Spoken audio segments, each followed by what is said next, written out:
Chapter 721. At this moment, in front of this building where there was no light, it was still pitch black. The side of the building was filled with fountains, and the various neon lights shone on the fountains, instantly adding a strange color to the fountains.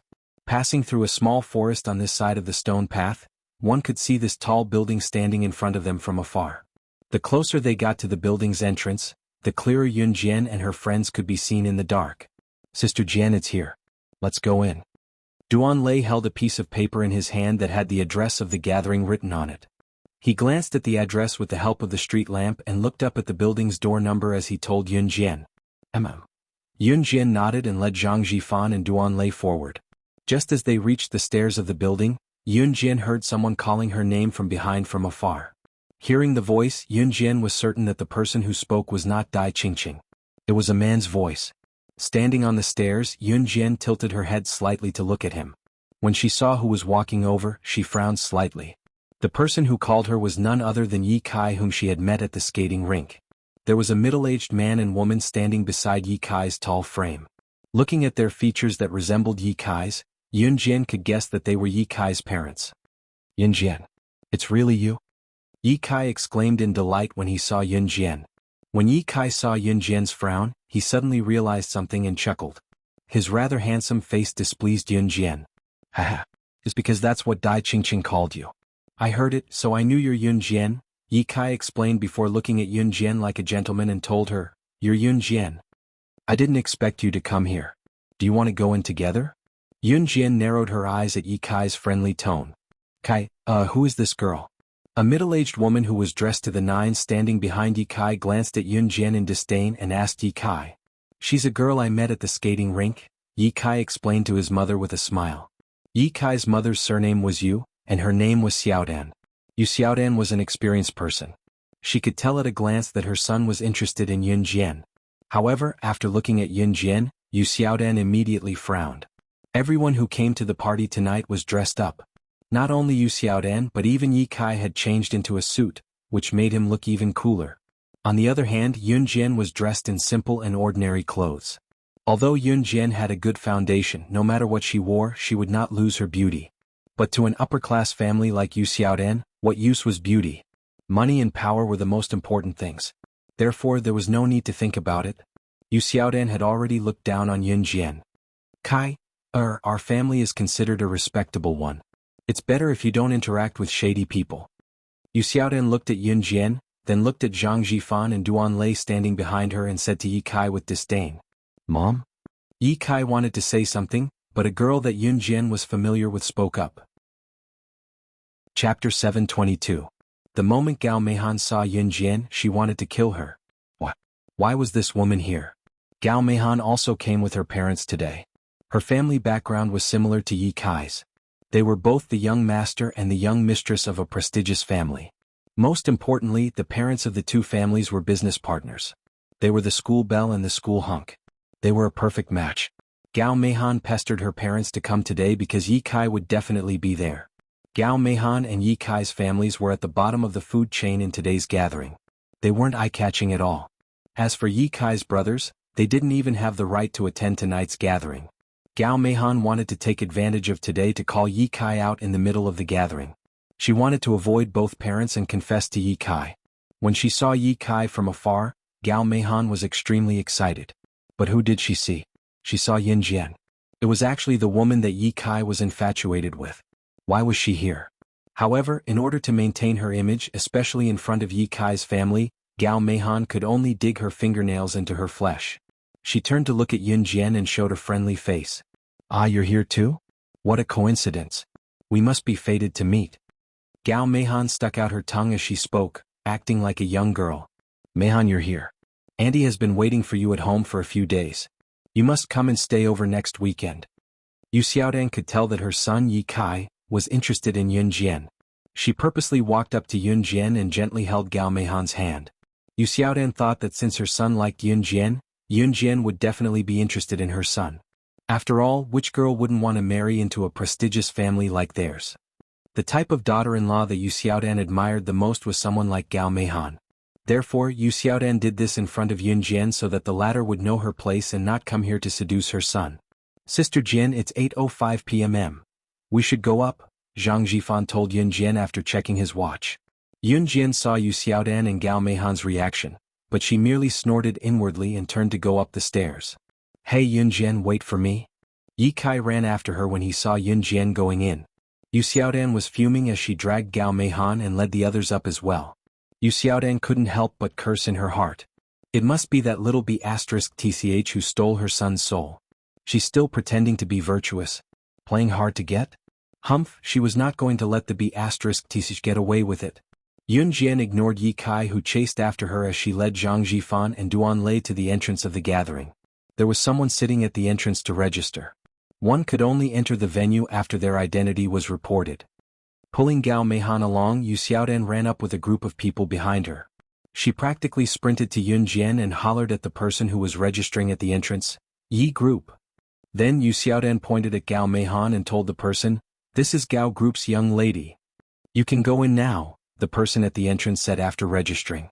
Yu Xiaodan turned to look at Yun Jian with her head held high, her gaze seemingly saying, what identity are you using to enter this place?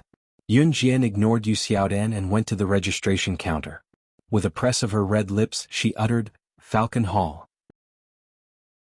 Chapter 723.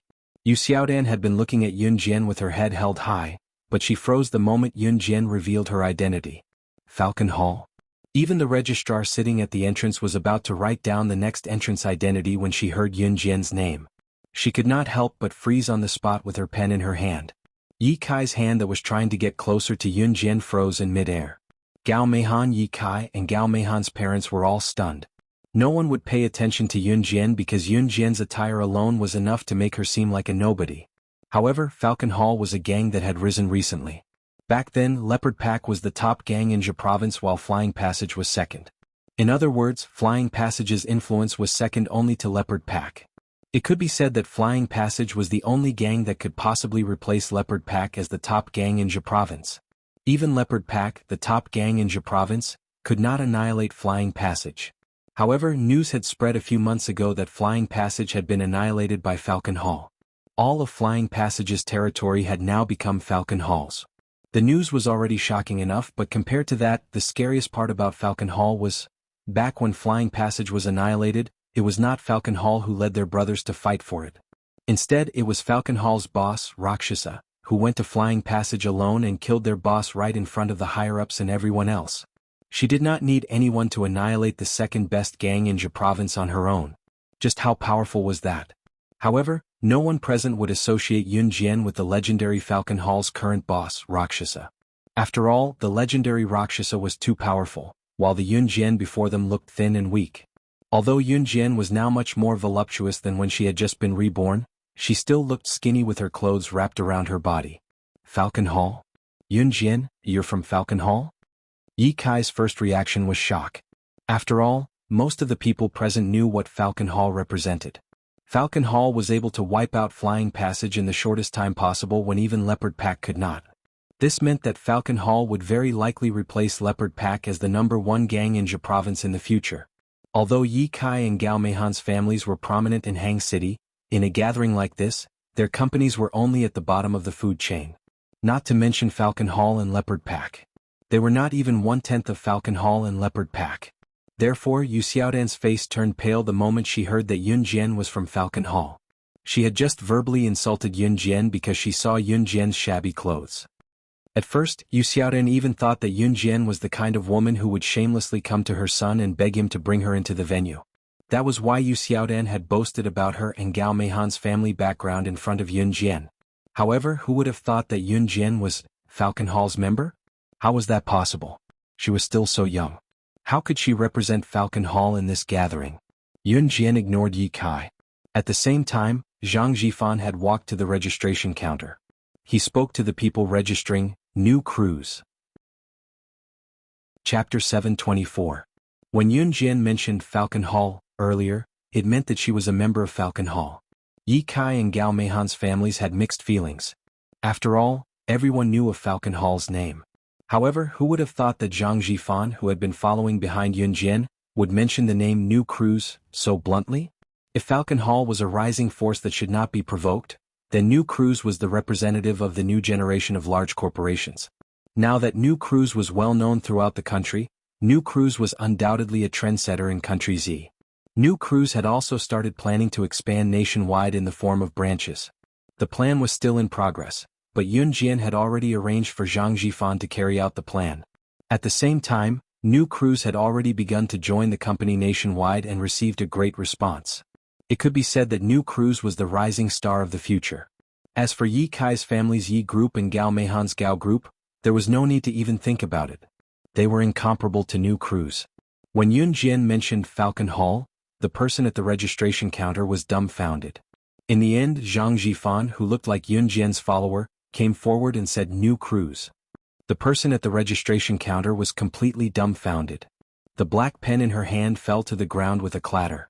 The person at the registration counter quickly bent down to pick up the pen. Then she wrote New Cruise on the registration book in a panic. She then said to Yun Jian in a panic, "Apologies, I'm sorry. My apologies for my rudeness earlier. You may enter now." The lady at the registration counter was used to meeting all sorts of big shots. Naturally, she would not be intimidated by such a small matter. If Yun Jian did not look so young and her identity, including that of the middle-aged man behind her, were not so shocking, the lady at the registration counter would not be stunned at all. Yi Kai turned sideways to say something to Yun Jian, who was 2 meters away from him just as the lady at the registration counter finished her words. "Sister Jian, let's go in," Zhang Jifan spoke first to Yun Jian. "Yes." Yun Jian nodded. Then Yun Jian led Zhang Jifan and Duan Lei through the entrance. The corners of Yi Kai's mouth twitched. He looked at Yun Jian's petite but alluring back, and his heart began to stir. Seeing this, Gao Meihan once again dug her fingernails into her flesh, but her face was trembling as she pulled out a very unnatural smile. "Calm down." Yu Xiaodan walked over and knocked on Yi Kai's head, then muttered to herself, "Stop pretending. A perfectly fine girl running off to mingle in the underworld, she's definitely not a good person. Kai, or you better stay away from her. Don't be bewitched." Saying that, Yu Xiaodan grabbed Gao Meihan's hand and patted it gently. Then she smiled at Gao Meihan and praised her in front of her family. "Our Meihan is the best. Not only is she beautiful, but she's also kind-hearted and generous." Yu Xiaodan even comforted herself as she spoke. In Yu Xiaodan's opinion, so what if Yun Jian was Falcon Hall's member? So what if Zhang Jifan was Yun Jian's man and was related to New Cruise? She was not Falcon Hall's boss, the woman called Slaying Luo. She was not the director of New Cruise. What was there to be smug about? Some people are just too self-righteous and think too highly of themselves. Yu Xiaodan didn't forget to add such a sentence. Chapter 725. Yu Xiaodan said that because she was indignant that Yun Jian had been more arrogant than her just now. Therefore, if Yu Xiaodan did not mock Yun Jian, she would feel even worse holding it in. This was only because Yu Xiaodan did not know Yun Jian's identity. If Yu Xiaodan knew Yun Jian's true identity, she would not dare to say such things even if she had the guts to do so. All right, let's go in." After listening to Yu Xiaodan's words, even Yu Xiaodan's own husband couldn't listen to it anymore. He hurriedly urged twice. Fine. Yu Xiaodan replied impatiently. Then, she turned to look at Gao Meihan with a benevolent face. The more Yu Xiaodan looked at Gao Meihan, the more she liked her. As they spoke, they followed Yun Jian through the entrance. When Yun Jian led Zhang Jifan and Duan Lei into the venue, they were greeted by various dining tables that were more than 10 meters long. The lights in front of them lit up the place like it was daytime, while all sorts of desserts were laid out on the tables. There were many cutlery on the tables covered with white tablecloths, but it was obvious that the desserts and cutlery were expensive just by looking at them. There were wine bottles piled up on some of the tables. From a distance, it was obvious that the wine was expensive and they were all premium items from the olden days. It was obvious that one could enjoy any of the delicacies here for free once they entered the venue. This was a gathering of the upper class. Yun Jian went to a rectangular table and took a small Swiss roll from it, popping it into her mouth to chew and swallow. Zhang Jifan and Duan Lei were hungry as well, standing in an inconspicuous corner with Yun Jian with the desserts in their hands. "Sister Jian, this dessert is delicious. We should change the food in our sect. I'm sick of the communal meals." Duan Lei, who was usually calm, could not help teasing. "I've eaten the communal meals in your sect once too. TSK. That taste isn't even 1/100th of the dessert in my hand." Zhang Jifan teased with a chuckle. "I'll send the chef here back to Longmen City another day then," Yun Jian teased with a smile. The venue was already filled with people and there were still people streaming in from outside. In comparison, Yun Jian, Zhang Jifan, and Duan Lei did not have much of a presence. Moreover, most of the people there were already chatting with their acquaintances. Yun Jian did not have many acquaintances in Zhe province. Be it New Cruz or Falcon Hall, she did not rely on the connections around her to develop them. All in all, there were not many people who knew her. Yun Jian, you're here. It was at this moment that a joyful voice came from the side. Yun Jian looked over. She did not even have to look. The person who could call her name with such a cheerful voice was undoubtedly Dai Qingqing. As expected, Dai Qingqing was holding a man in his 50s or 60s. An old man with graying hair on both sides of his temples was walking over. It was obvious that the old man had graying hair, but he was in high spirits. There was an air of arrogance between his brows that radiated around him, forcing those present to look at him directly in the eye. It was obvious that the old man was Dai Qingqing's grandfather, Kai Wenhao. Dai Qingqing followed her mother's surname and returned to the Kai family later, so she had a different surname from Kai Wenhao.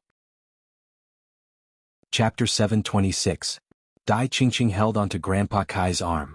Before they reached Yun Jian, Dai Qingqing said, "Yun Jian, I've been looking for you for a long time. I've almost searched the entire place. I finally found you."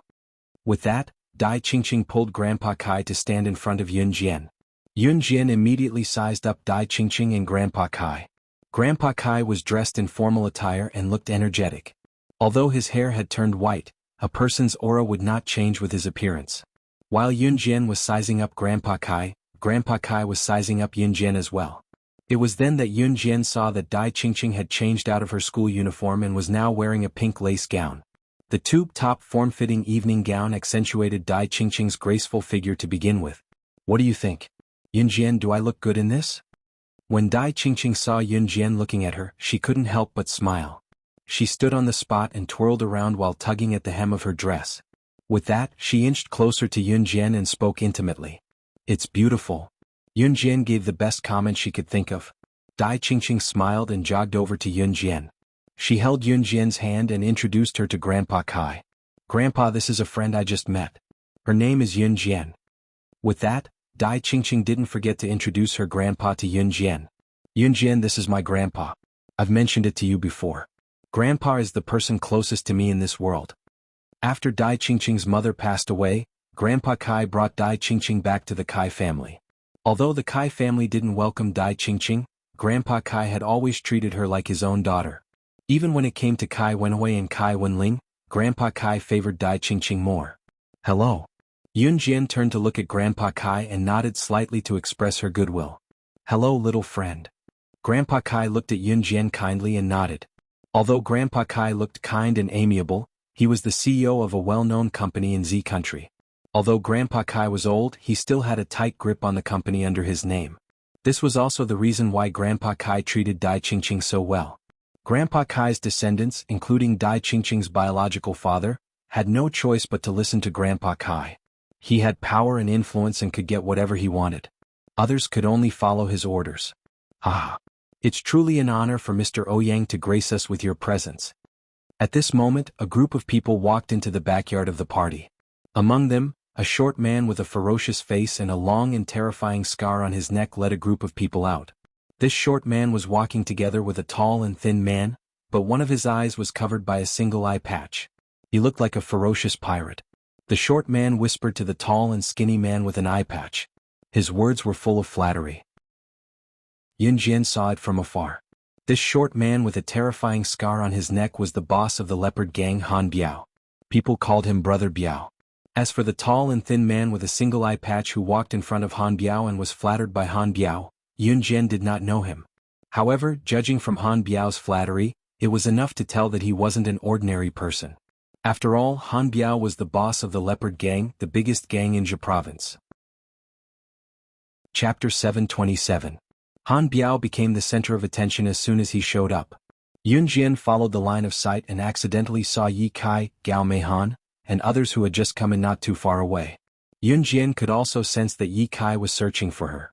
Fortunately, Yun Jian's location was not easy to be found, so Yi Kai did not notice her. Yun Jian suppressed her disgust and turned to look at Han Biao and the single-eyed man called Mr. Ouyang in the distance. While Grandpa Kai was studying Han Biao and Mr. Ouyang in the distance, He also paid special attention to Yun Jian. Grandpa Kai frowned slightly when he saw Yun Jian looking into the distance. Dai Qingqing, on the other hand, did not notice that at all. She was holding Yun Jian's hand and enjoying desserts at the dining table. Mr. Ouyang's voice finally came from the distance. "Where are the people from Flying Passage? Why aren't they here yet?" Leopard Gang had hosted such a large-scale gathering last year and invited famous people from all over the world. In fact, there weren't many people who came to participate. It was said that famous people from all over the world were invited to participate, but in reality, there were only a few famous people who would really come. Mr. Ouyang's words shocked everyone present. What? Did Mr. Ouyang not know that Flying Passage, the former second strongest gang in Jia Province, had been annihilated and replaced by Falcon Hall? In fact, Mr. Ouyang did not know about that. Or rather, the annihilation of a major gang like Flying Passage. It might cause a huge uproar in Jia Province. However, it was nothing if it was spread across the country or the world. Therefore, the news did not spread too far. It was only natural that these bosses who had just arrived in Jia Province did not hear about it. Han Biao's heart skipped a beat. He knew that Mr. Ouyang was friends with Flying Passage's boss. Now that he asked, Flying Passage was the former second strongest gang in Jia Province. Although its annihilation had nothing to do with him, Han Biao could not help but inwardly gasp. Yun Jian, who was standing in the distance, naturally heard Mr. Ouyang's question. She raised her eyebrows. Mr. Ouyang didn't suspect anything when Han Biao didn't answer for a long time. Instead, he laughed and said, "Could it be that Flying Passage is late again, just like last year's gathering? Ah, Su Zhouzheng is so shameless. He was late again." As he spoke, Mr. Ouyang did not sense the gloomy atmosphere among the crowd. He continued to entertain himself by saying, "Su Zhoming will also be here today. He has been looking forward to it for a long time. Unfortunately, something big happened to the organization some time ago, so he couldn't leave. He didn't even make it back for the new year this year. Today he finally found the time to come back. How dare that brat Su Zhouzheng be late?" Mr. Ouyang said. He didn't take Han Biao seriously at all and laughed first. Su Zhou was the leader of the Sky Bridge Gang, and Su Zhoming was Su Zhouzheng's brother. Su Zhou had been personally killed by Yun Jian. Yun Jian listened to Mr. Ouyang's words at this time, and she could hear the spearhead. "Su Zhoming?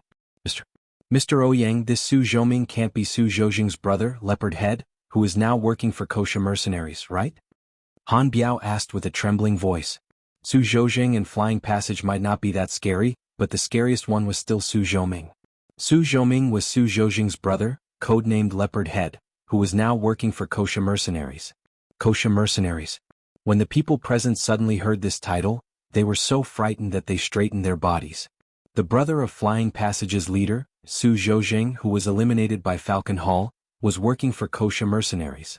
And his brother didn't even know that his younger brother was dead. Heavens! Wouldn't Falcon Hall be done for then? Falcon Hall eliminated Flying Passage and killed Su Zhoming's brother, who was working for kosher mercenaries. Chapter 728. Yun Jian frowned slightly when she heard Han Biao's voice from afar. She pursed her lips without batting an eyelid. She was the one who killed Su Zhouzheng. She was also the one who annihilated Flying Passage. Su Zhouzheng had indeed used his brother to threaten her before he died. However, Yun Jian had ignored him and killed Su Zhouzheng without hesitation. As for Su Zhouzheng's brother, Su Zhoming, codenamed Leopard Head, he was indeed a member of the kosher mercenaries. Yun Jian had been busy annihilating the Inferno Ring and had completely forgotten about it. After the kosher mercenaries annihilated the Inferno Ring, they had requested for their members to isolate themselves from the outside world for a period of time, and to take over the Inferno Ring's forces as quickly as possible. This meant that the news of Su Zhouzheng's death had yet to reach his brother, Su Zhoming, who was codenamed Leopard Head in the kosher mercenaries. Yun Jian lowered her gaze. Just as she thought of this, she heard Mr. Ouyang laugh loudly from afar. He boasted to Han Biao, "That's right. My brother, Su Zhoming, is a member of the kosher mercenaries." Ah! As he spoke, Mr. Ouyang's face was filled with pride and arrogance that no one could look down on. Mr. Ouyang and Su Zhoming were old friends, and Su Zhoming was Su Zhouzheng's brother.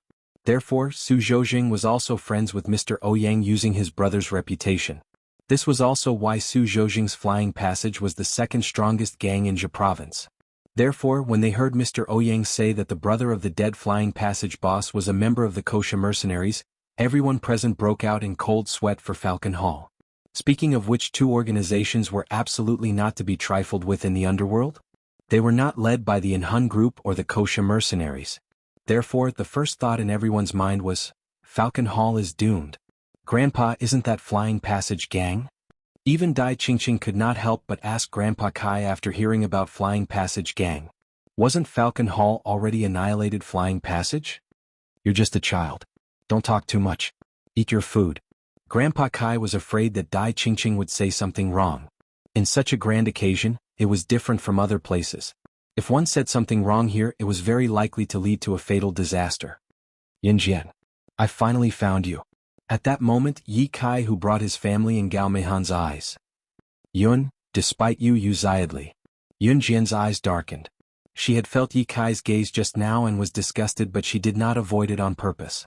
The venue was only so big, so it was quite easy to find someone. At this moment, Mr. Ouyang's angry voice was heard from afar. What? Was annihilated. Oh. Who killed Su Zhouzheng? Who did it? Yun Jian did not hear what Han Biao said to Mr. Ouyang because Yi Kai's shouts came from the side. However, Yun Jian could tell from Han Biao's lips what he said to Mr. Ouyang. Su Zhouzheng is dead.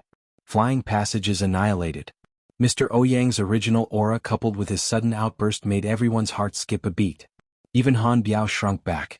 He knew very well how powerful Mr. Ouyang was. It's...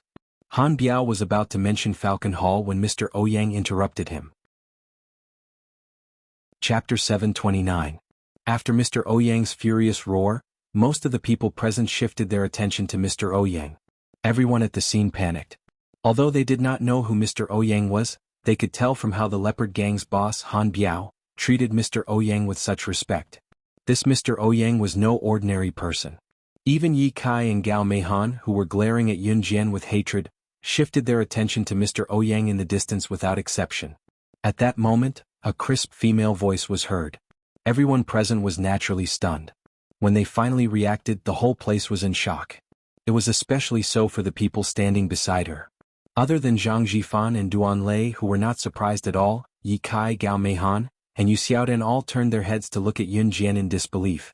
Dai Qingqing and Grandpa Kai were also looking at Yun Jian in shock. Yun Jian, you. Dai Qingqing had just uttered the words when she was interrupted. Yun Jian was already walking toward Han Biao and Mr. Ouyang in front of everyone present. Zhang Jifan and Duan Lei followed behind Yun Jian. The two of them followed Yun Jian like bodyguards protecting Yun Jian. For a moment, everyone's attention shifted to Yun Jian. Which one of the people who came to the party tonight did not dress up meticulously? What about Yun Jian? She was only wearing an ordinary outfit, but her delicate and beautiful face was eye-catching. In fact, many people had already looked at Yun Jian from the beginning, but most of them thought that Yun Jian came in with Zhang Jifan and Duan Lei. After all, no one there would ever think that Yun Jian had entered the competition based on her own ability. After all, the invited companies and gangs were all famous in Jia province. At that moment, when Yun Jian spoke, apart from being shocked, most of the people present were in disbelief. Earlier, Mr. Ouyang had asked about the annihilation of Flying Passage and the murder of Su Zhouzheng. Why did this little girl jump out and say, "It was me"? Was she the one who killed Su Zhouzheng and destroyed Flying Passage? What kind of joke was this? Did she think she was a Russian? Yin Jian, come back. Don't talk nonsense. Although Yi Kai was terrified, he did not want Yun Jian to be implicated. Yi Kai thought that Yun Jian was spouting nonsense. Yi Kai had fallen in love with Yun Jian at first sight, and he had planned to confess his love to Yun Jian after the party. Now that he saw Yun Jian step out, he could not hold back. Yu Xiaodan, before Yi Kai rushed over to Yun Jian, my son, don't worry about her. That's the boss of Leopard Gang standing there." Then Yu Xiaodan scolded Yun Jian, but she said very softly, "This little b****, she's the one who's spouting nonsense. Serves her right for getting into trouble." Tui. Yu Xiaodan already had a problem with Yun Jian, and now that she saw Yun Jian walking over, she became even more agitated, and the words that came out of her mouth were not polite. Gao Meihan, who hated Yun Jian to the bone, smiled from the side. Very well, it seemed that this little b*** Yun Jian had a death wish, so she did not have to do anything. At that moment, Yun Jian was already in front of Han Biao and Mr. Ouyang like a king under the protection of Zhang Jifan and Duan Lei. Chapter 730. This little girl actually dared to provoke Mr. Ouyang so blatantly. Everyone present was stunned and stood rooted to the ground. They were all shocked speechless by the scene in front of them. From how the leopard gang's boss Han Biao respectfully fawned over Mr. Ouyang, it could be seen that this Mr. Ouyang was definitely a big shot. Moreover, from Mr. Ouyang's tone, he seemed to be very familiar with the brother of the former Sky Bridge gang's boss, who was codenamed Leopard Head, who worked for the Kosha mercenaries. This was simply an alliance between the strong and the strong. Under such circumstances, Yun Jian actually ran in front of him like a madwoman and said that she killed his friend in front of him in a fit of anger. Is this little girl stupid? The people present didn't know Yun Jian's name, nor did they know her identity. However, as long as one had a mind of their own, they would think so. Where the hell did you come from, little girl? Do you want to die? Han Biao was slightly shorter than Yun Jian. He pointed at Yun Jian, thinking that Yun Jian was a little brat who came to cause trouble. Hurry up and throw her out. Han Biao was originally afraid of provoking Mr. Ouyang. Especially after Yun Jian said that, he was even more afraid. One had to know that this Mr. Ouyang was someone from an international arms family. Moreover, the arms family he belonged to was second only to the Cold Pavilion. Wait. Just as Han Biao was about to ask someone to throw Yun Jian out of the venue, a mature and sharp female voice was heard. As the mature female voice sounded, everyone present turned to look at the entrance. He saw a graceful and luxurious woman in a classic cheongsam walking in from the entrance. This woman looked to be at most in her 20s. She looked very young. Beside this woman was another woman who looked older than her in a low-cut evening gown. She was holding her hand. The two women who had suddenly appeared looked very similar, but in comparison, the younger woman who had spoken at the beginning and was dressed in a black cheongsam had a more refined temperament. This woman in a sexy black cheongsam was the one who spoke just now. At this moment, Yun Jian narrowed her eyes and stared at the person beside the woman in the black cheongsam. Wasn't the person who followed the woman in the cheongsam in a dignified manner Kai Wenhui? Feeling that everyone's eyes were on her, Kai Wenhui suddenly raised her head proudly, showing off her arrogance. Yun Jian smiled. Needless to say, the graceful and luxurious woman in a sexy black qipao was Kai Wenhui's younger sister, Kai Wenling. At the same time, Kai Wenling was also the wife of the leopard gang's leader Han Biao. Madam, why are you here? Didn't you say to stay at home? Although Han Biao was very arrogant outside in front of his own wife, Kai Wenling, he did not even dare to fart. The reason for this was because Kai Wenhui and Kai Wenling's family was prominent. To put it bluntly, the company founded by Grandpa Kai was famous throughout the Z Nation and held a high status. Another reason why Han Biao was so nervous about Kai Wenling was that Kai Wenling was already pregnant. However, it was only a month old and the fetus had not yet appeared. My sister is being bullied. How can I sit still at home? As Kai Wenling spoke, she glared fiercely at Yun Jian. Which blind fool dares to bully my wife's elder sister? Han Biao then shouted and ran to Kai Wenling's side. Han Biao was shorter than Yun Jian. Moreover, Kai Wenhui and Kai Wenling were both about 1.65 meters tall. Kai Wenling was even wearing a pair of high heels. When Han Biao and Kai Wenling stood together, the height difference was simply laughable. However, in this atmosphere no one dared to laugh or speak. Chapter 731. Kai Wenhui was a typical rich lady. Moreover, she was the wife of Longwen Group's CEO. She was protected by many people and had never been looked down upon. She was still angry about what had happened at the entrance of Xan Garden Hotel. Especially after knowing that Yun Jian would be attending tonight's gathering, she couldn't wait to teach Yun Jian a lesson. How could someone like Kai Wenhui who had never been taken advantage of take it? Knowing that Yun Jian would be attending tonight's gathering, she quickly called for her sister, Kai Wenling, to support her. After all, her sister, Kai Wenling, was half the hostess of tonight's gathering. Han Biao looked in the direction of Kai Wenhui's finger and saw Yun Jian, who had spoken so brazenly just now, standing right in front. Yun Jian crossed her arms in front of her chest and curled her lips. She didn't even look at Kai Wenhui. Yun Jian's gaze was fixed on Mr. Ouyang. Similarly, Mr. Ouyang didn't say anything. He was also looking at Yun Jian with a scrutinizing gaze. It's you again? Han Biao bellowed at Yun Jian at once when he heard her. Yun Jian's words earlier were a challenge to his authority. Now that he heard that Yun Jian had bullied his wife's sister, Han Biao wanted to kill Yun Jian immediately. Han Biao was the boss of Zhe Province's #1 gang, the Leopard Pack. Therefore, his roar sent chills down everyone's spine. So what if I bullied her? I even killed Su Zhouzheng and annihilated Flying Passage. Do you think I don't dare to bully her? Yun Jian sneered. However, in everyone's opinion, Yun Jian was definitely done for this time. Su Zhoujing is really dead. Flying Passage is really annihilated? Mr. Ouyang looked at Han Biao with a sinister expression. It seemed like he was asking his last question. What? My brother is dead? After Mr. Ouyang asked the last question, a loud voice suddenly came from the door. Everyone was stunned. Then a 1.9-meter tall man walked in from the door. His body was as strong as an ox and his muscles were taut.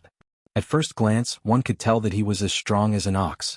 At this moment, the man heard an unbelievable piece of news. He stood upright at the entrance and his tall figure and rough words sent chills down the spines of everyone present. Needless to say, the voice belonged to Su Zhoujing's elder brother, Su Zhoming, who was rumored to be working for the kosher mercenaries.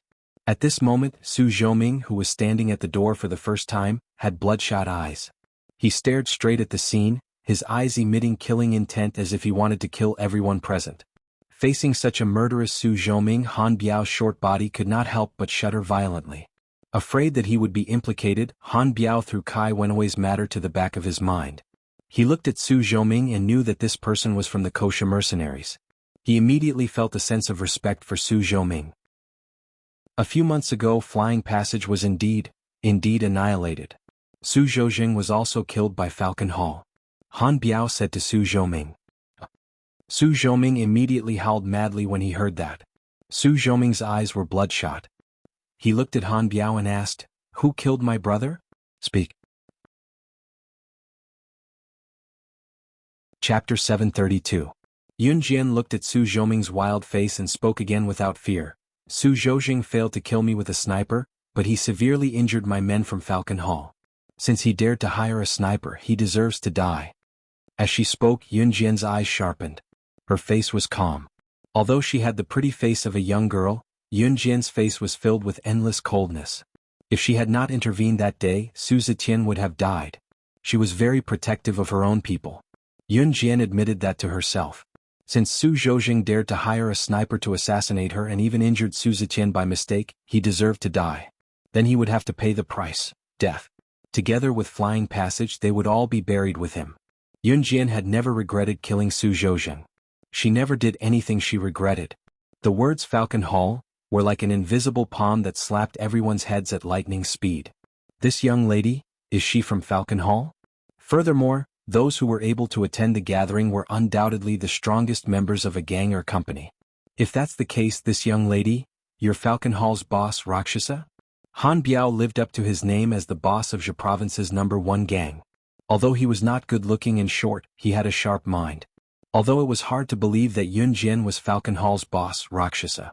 However, based on Yun Jian's behavior and what she said, it was hard to believe.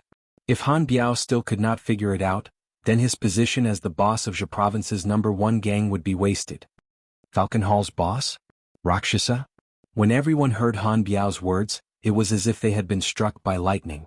They all stood rooted to the ground, dumbfounded. It was as if they had pitied and despised a beggar on the side of the road, but the next second, the beggar had donned the king's clothes and stood at a height that no one could reach. Those who thought Yun Jian was being unreasonable and foolishly admitted that she had killed Su Zhoujing and destroyed Flying Passage looked at Yun Jian in a different light. What? When Yu Xiaodan heard this from afar, she was so shocked that her eyeballs almost fell out.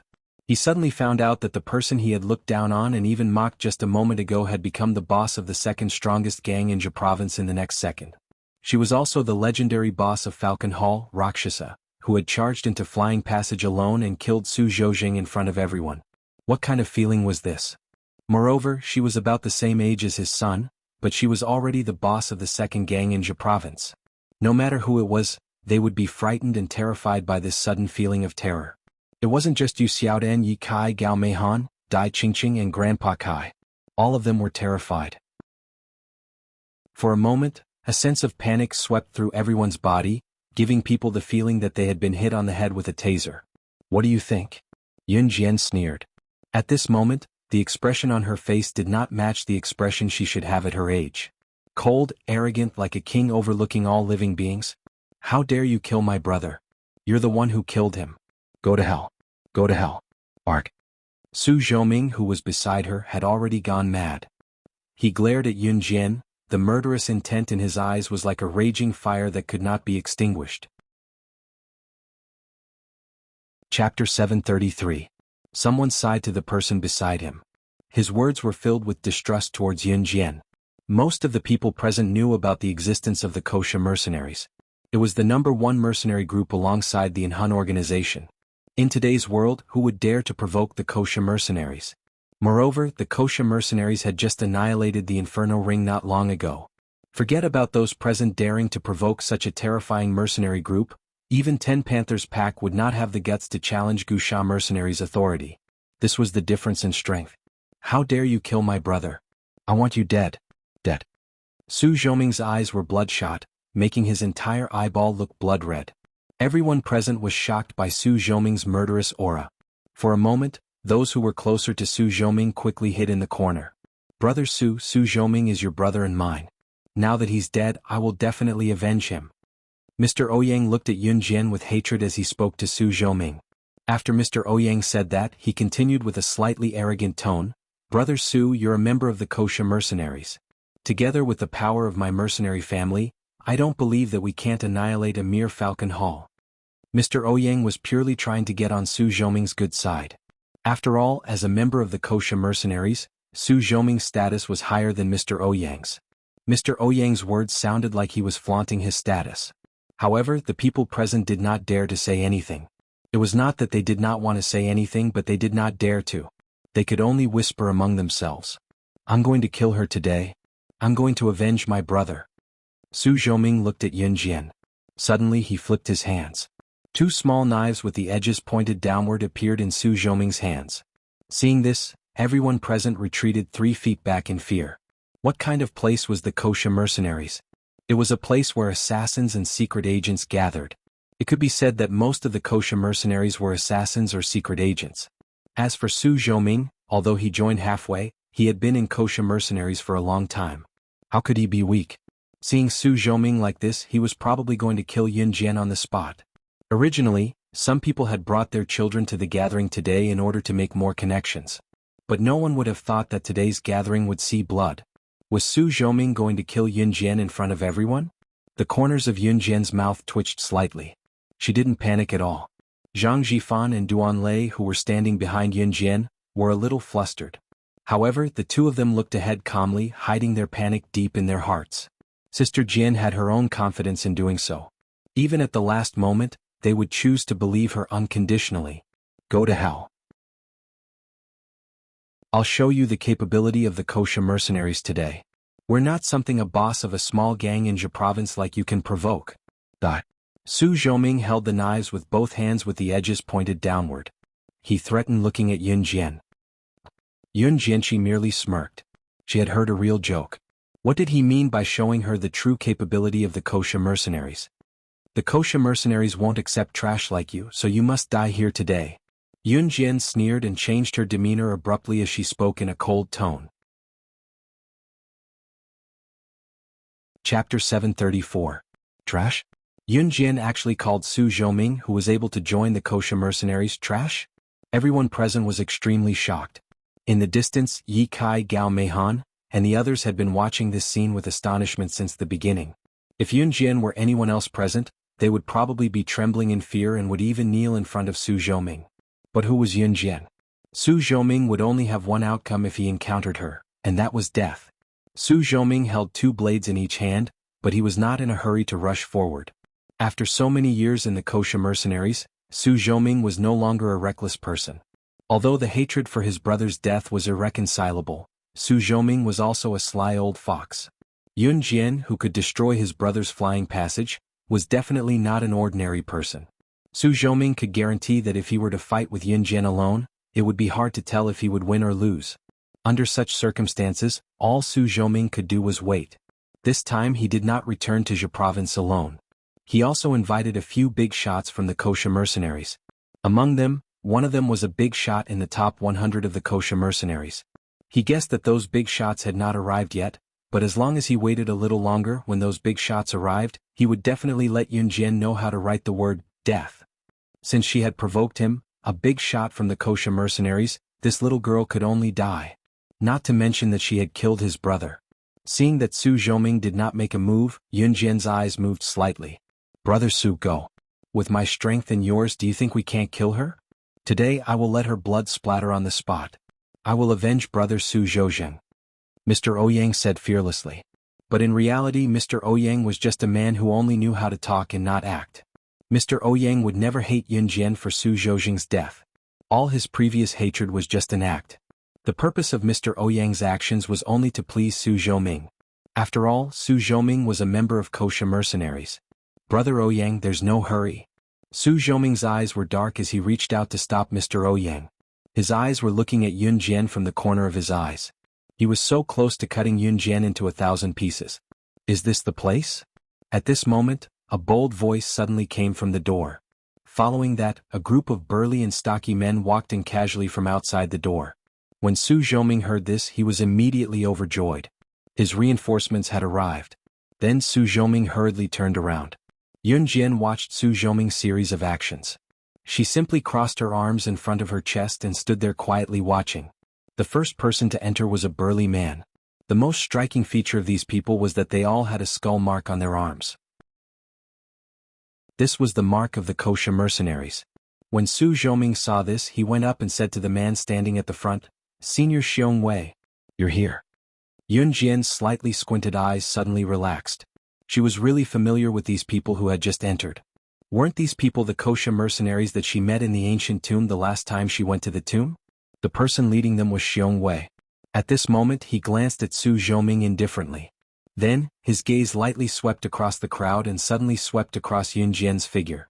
In the next second, Xiong Wei was stunned and then strode towards Yun Jian. In front of everyone present, Xiong Wei lowered his head towards Yun Jian and said respectfully, Why are you here?" One of Xiong Wei's subordinates was an old friend of Su Zhouming. Since they had nothing to do this time, they invited everyone to country Zhejiang province for a visit. In the end, Xiong Wei did not expect to meet Yun Jian here, who he had met in the tomb the last time. Chapter 735. Bear. Might was as excited as if he had met his idol. There was an unwritten rule in the kosher mercenaries. There was a ranking list in the organization. Everyone would be on the list and be ranked. It was said that Bear Might was ranked 99. Being able to be in the top 100 of the kosher mercenaries was already quite impressive. As for Su Zhouming, he was in the top 1,000 of the kosher mercenaries. To Su Zhouming, it was already an honor to be able to meet Bear Might, who was ranked 99 in the kosher mercenaries ranking list. Thus, it was not hard to imagine Bear Might's surprise when he saw Yun Jian again. Yun Jian's strength and ability were enough to make Bear Might and the others completely submit to her. However, she also had another identity. She was the boss of the kosher mercenaries. The boss of the kosher mercenaries. This was a person that Bear Might would never have thought of meeting in the past. However, during the trip to the ancient tomb, Bear Might had followed Yun Jian around. However, in the end, Yun Jian had robbed their off-road vehicle. Of course, to be robbed by the boss of the kosher mercenaries was something that others could not get even if they wanted it. At this moment, Bear Might was meeting Yun Jian again. It was like a great honor for him. The people present were all discerning people. Everyone was watching with their eyes wide open. Who was Su Zhouming? He was a member of the kosher mercenaries. For Su Zhouming to lower himself to flatter Bear Might was enough to show that Bear Might's status was higher than Su Zhouming's. But what was the situation now? Why did Bear Might, who had a higher status than Su Zhouming, speak to Yun Jian in such a respectful tone? The word, sir, was enough to show Bear Might's respect for Yun Jian. "I'm here for a party." Yun Jian brushed her hair behind her ear and returned a casual smile to Bear Might. She didn't expect to meet them here by coincidence. "As long as you're happy," Bear Might said to Yun Jian very respectfully. Su Zhouming and Mr. Ouyang, as well as everyone present, were dumbfounded by this turn of events. What was going on? "Senior Xiong Wei, do you know this damned woman?" Su Zhouming pointed at Yun Jian and asked Xiong Wei in surprise. Perhaps because Su Zhouming's tone revealed too much disrespect for Yun Jian, Bear Might frowned and slapped Su Zhouming, who was over 1.9 meters tall. "Scram. Is she someone you can insult?" When Xiong Wei heard that Su Zhouming was disrespectful to Yun Jian, he punched Su Zhouming to the ground. Then Xiong Wei took out a Browning pistol from his waist and pointed it at Su Zhouming. "You are courting death in front of me," Bear Might said, and was about to shoot Su Zhouming.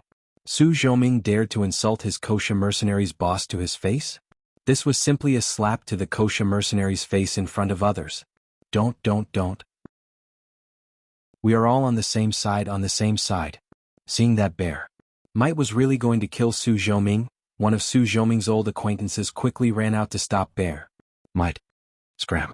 Bear Might was furious. Su Zhoming was humiliated in front of everyone, so he was unwilling to accept it. Especially a man like him who was insulted like this. Moreover, it seemed that Bear Might and the others would not help him. His brother Su Zhojing could not die in vain. Hence, when Su Zhoming stood up, he whipped out 2 small knives with the edges facing downward and charged at Yun Jian. The people present were already shocked by the scene just now. At this moment, Su Zhoming suddenly grabbed 2 knives and rushed toward Yun Jian. This scene made everyone present unable to react. Yun Jian. Dai Qingqing could not help but shout from afar. At this moment Yun Jian stood still. She narrowed her eyes and swung her hand from her pocket at Su Zhoming. A butterfly knife glittering with silver light flew out from her hand. When everyone finally reacted. Chapter 736. Su Zhoming, who was holding 2 small knives with the blades facing downward, looked up at once when he sensed danger and saw the butterfly knives that Yun Jian had flung at him. Leopard head, come back. Don't be stupid. Bear Might's subordinate, who was Su Zhojing's old friend, shouted at Su Zhoming. Leopard head was Su Zhoming's code name. Although Bear Might didn't tell his subordinates that Yun Jian was the boss of the kosher mercenaries, the subordinates who came with Bear Might today had met Yun Jian in the ancient tomb. They had all seen Yun Jian's strength. Forget Su Zhoming, Yun Jian's ability to enter the cave that no one except C.E. Adam and Mo Sen had entered, the ancient catacomb where the arrow traps were circulating. Even if everyone here added together, they might not be as strong as Yun Jian. That was why this old friend of Su Zhoming's called out. However, Su Zhoming was already blinded by hatred. His brother was dead. Even if he died, he wanted this woman to be buried with him.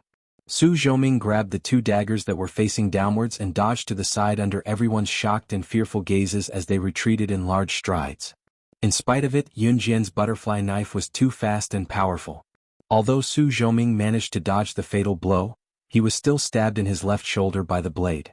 Su Zhoming was only a meter away from Yun Jian. However, Su Zhoming's hands that were holding the 2 knives, which were about to rush towards Yun Jian, clearly paused.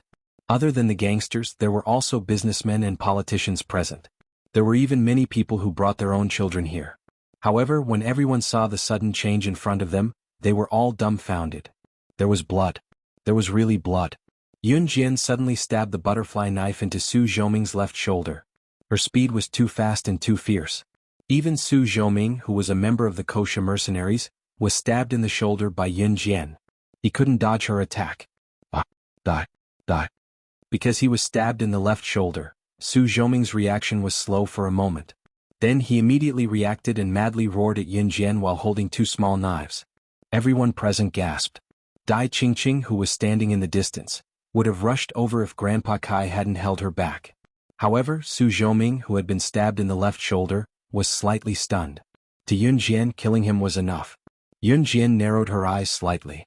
In the next second, she lightly ran forward 2 steps under everyone's gaze. Her pair of slender legs were wrapped in long pants, but it unconsciously gave people a sense of beauty. Just as everyone was mesmerized by her beauty, Yun Jian bent her beautiful legs. She lightly stepped on her small feet and dodged to Su Zhoming's left. From the moment Su Zhoming rushed towards Yun Jian with the 2 knives in his hands, to the moment Yun Jian stabbed Su Zhoming's left shoulder with the knife, until now only 10 seconds had passed. However, between experts, many things could happen in 10 seconds. In the blink of an eye, Yun Jian was 1 step ahead of Su Zhoming. She grabbed the butterfly knife that was stabbed into Su Zhoming's left shoulder. Everyone's eyelids twitched violently. A bad premonition swept through everyone's body. In the next second, they saw Yun Jian grab the butterfly knife that was already stabbed into Su Zhoming's left shoulder. She held the butterfly knife and slashed it along Su Zhoming's left shoulder, from his left shoulder to his heart. Before Su Zhoming could react, the area from his left shoulder to his heart had already been dissected along the way. In the next second, Su Zhoming's eyes widened as he slowly fell backwards. When everyone saw such a bloody scene, they were so frightened that all the hairs on their bodies stood on end. Yun Jian, she actually dared to kill a member of the kosher mercenaries. Chapter 737. Su Zhoming didn't even realize that he was going to die in Yun Jian's hands. However, everyone present saw it clearly. How old was this little girl? She was at most 16 or 17 years old. But the strength she just displayed couldn't be described with the word, shocking. She was actually holding the handle of the butterfly knife that was stuck in Su Zhoming's left shoulder. She pressed the butterfly knife against Su Zhoming's left shoulder, and as if she was cutting tofu, she continuously cut from his left shoulder to his heart. The knife directly stabbed into Su Zhoming's body, from his left shoulder to his heart, and then fiercely stabbed in. Many of the people present were the gang leaders of various cities. Zhe province was a big province and there were many cities. Even though these gang leaders had experienced a lot of ups and downs, they had never seen such a horrifying technique. Holding a knife and cutting across a person's body, and then fiercely stabbing into the person's heart. Yun Jian's technique was terrifying. Even if these gang leaders saw it, they couldn't help but feel terrified. No one present dared to try such a bloody technique. Even these gang leaders who were used to bloody scenes felt terrified. Yun Jian, on the other hand, could kill Su Zhoming so cruelly without even batting an eyelid. Someone's dead. Someone's dead. Someone was already so frightened that they cried out. At this moment, Yun Jian had already pulled out the butterfly knife from the heart of the already dead Su Zhoming. Then she calmly took out a pack of napkins from her trouser pocket, and gently wiped the blood off the butterfly knife. She. Yu Xiaodan was so scared that she screamed out loud, and then she was afraid that Yun Jian would see her. So she desperately covered her mouth with her hand, and her eyes widened until they couldn't be opened anymore. Yun Jian actually killed someone. And most importantly, her method of killing was so cruel. Once she thought about how she used disdainful words to ridicule and attack Yun Jian, Yu Xiaodan felt that she was done for. Yi Kai stared at Yun Jian in disbelief as well. He could not imagine that such a beautiful girl could be fearless when it came to killing. This reminded Yi Kai and Gao Meihan of what Yun Jian had said at the skating rink. Not only can I do this, I can also kill you. Do you believe me? If Yi Kai and Gao Meihan did not take it seriously when Yun Jian said that to them back then, the feeling Yun Jian gave them now was, you're the one who's going to make a living. She really knew how to kill. She actually dared. Moreover, the people she killed were not ordinary people. They were kosher mercenaries. For a moment, screams could be heard everywhere. Other than Yi Kai and Gao Meihan, there were also Dai Qingqing, Grandpa Kai, Han Biao, Kai Wenwei, Kai Wenling, and Mr. Ouyang standing in the distance. No one looked at Yun Jian with normal eyes. The scene immediately became chaotic. Bang bang bang. At this moment Bear Might suddenly raised his Browning pistol and fired 3 shots at the ceiling. After the 3 shots, the scene instantly quieted down. If you keep screaming, you'll die right now. Bear Might roared in a rather domineering manner. Everyone was silent. Do you have anything else to say? After speaking, Bear Might turned his head and looked at Yun Jian. Chapter 738. Go back and tell Snake Lizard to remove Su Zhoming's name from kosher mercenaries. From today onwards, Su Zhoming will disappear from this world forever. Yun Jian looked sideways at Bear Might as she spoke, but the words that came out of her mouth were awe-inspiring. In fact, the skills that Yun Jian had just displayed had shocked Zhang Jifan and Duan Lei. However, what Yun Jian had just said had shocked and bewildered everyone present. Remove Su Zhoming's name from kosher mercenaries? Who did she think she was? How could she have the ability to speak in kosher mercenaries? However, due to Yun Jian's strength, no one present dared to take her words lightly. Yes. Bear Might nodded after hearing her words. At this moment only Bear Might knew the reason. Why could Yun Jian speak in kosher mercenaries? Of course, it was because Yun Jian was the boss of kosher mercenaries. The entire kosher mercenaries belonged to her. What was a mere Su Zhoming to her? Snake? Lizard? Isn't Snake Lizard the subordinate of the boss of kosher mercenaries? She's also the leader of kosher mercenaries. Just when everyone was puzzled, a weak voice was heard. When they first heard this voice, everyone present was slightly stunned. Those who were in the underworld would naturally recognize this. However, after this person spoke, there was still an uproar in the crowd. Mr. Ouyang, who had been speaking up for Su Zhoming, did not even dare to make a sound. At this moment, everyone present was thinking, if Yun Jian can even order the leader of kosher mercenaries, then she must be. Just when everyone present was thinking of this, Yun Jian slightly lifted her feet and walked towards Su Zhoming's corpse. Then, as if she knew what everyone present was thinking, she slowly took out a small airtight container from her trouser pocket. This airtight container was covered with a layer of something, as if it was wrapped to prevent the body fluid from flowing out of the container. Everyone's surprise was thrown to the back of their minds by Yun Jian's actions. "Don't even think about guessing my identity." At this moment Yun Jian's voice was heard again. She curled her lips and squinted her eyes slightly. Her beautiful and delicate face was very delicate. At the same time she took out the airtight container from the transparent bag. This airtight container was very small, just enough for Yun Jian to hold it in her palm. She opened the airtight container's lid and said, "Because I will be angry." Yun Jian's voice was strange. Yun's voice's strange voice. At this moment Shiza's mouth. Ants. Just as the liquid in the sealed container spilled out and dripped onto Su Zhoming, Yun Jian's voice rang again. "Once I get angry, this is what happens to all of you." At the end Yun Jian's words were slightly heavier. In front of everyone's eyes, Su Zhoming's body was covered by the container's liquid. In just a few seconds Su Zhoming's body was instantly sucked dry and turned into a pool of blood. In the end not even his bones could be seen. Silence. It was so quiet that even a pin drop could be heard. A living person turned into a pool of blood in front of everyone's eyes. That was not all, coupled with Yun Jian's strange words. Those with better endurance might still be able to watch, but for people like Yu Xiaodan she was so scared that her whole body was trembling. She even had the urge to pee. Chapter 739. Yi Kai and Gao Meihan shuddered again. Especially Gao Meihan. She had initially thought that Yun Jian was going to snatch Yi Kai away from her, so she was already plotting how to deal with Yun Jian. But what about Yun Jian? She was a devil who killed without batting an eyelid. Yes, she was a devil. She turned a corpse into a puddle of blood with just a small bottle of potion. What if the potion accidentally came into contact with his skin? Everyone present could not believe what they had just witnessed. Yun Jian, who stood a distance away, smirked. She kept her lips curled up and the slight curve of her lips gave the people present quite a shock. But, just as everyone was deep in thought, the sealed container in Yun Jian's hand fell to the ground. The sealed container was made of a special material, so it would not shatter when it fell to the ground. However, when the crowd recalled that the liquid inside would turn a person into a puddle of blood once it touched their skin, they could not help but shudder. No one had ever seen such a thing in the market. Some of them would never see it in their entire lives. This was because it was invented by Qingyu. Elder Qingyu invented corpse-dissolving water? One of Bear Mite's underlings who was standing next to him asked in horror when he saw Yun Jian turning Su Zhoming into a puddle of blood with the corpse-dissolving water. Qingyu? Is she the legendary youngest elder of Wuxia mercenaries, Lady Venom? Someone asked in bewilderment. Qingyu was prominent in the Wuxia mercenaries. Other than the boss, Yun Jian, she was the youngest elder of Wuxia mercenaries. Snake, lizard and tiger. Leopard were elders as well, but they were much older than Qingyu. Qingyu's code name was Lady Venom. Her real name was Qingyu. This was something everyone knew. I remember that Lady Venom is the personal subordinate of the Wuxia mercenaries' boss. The poison she invented is the best in the world. Until now no one can compare to her.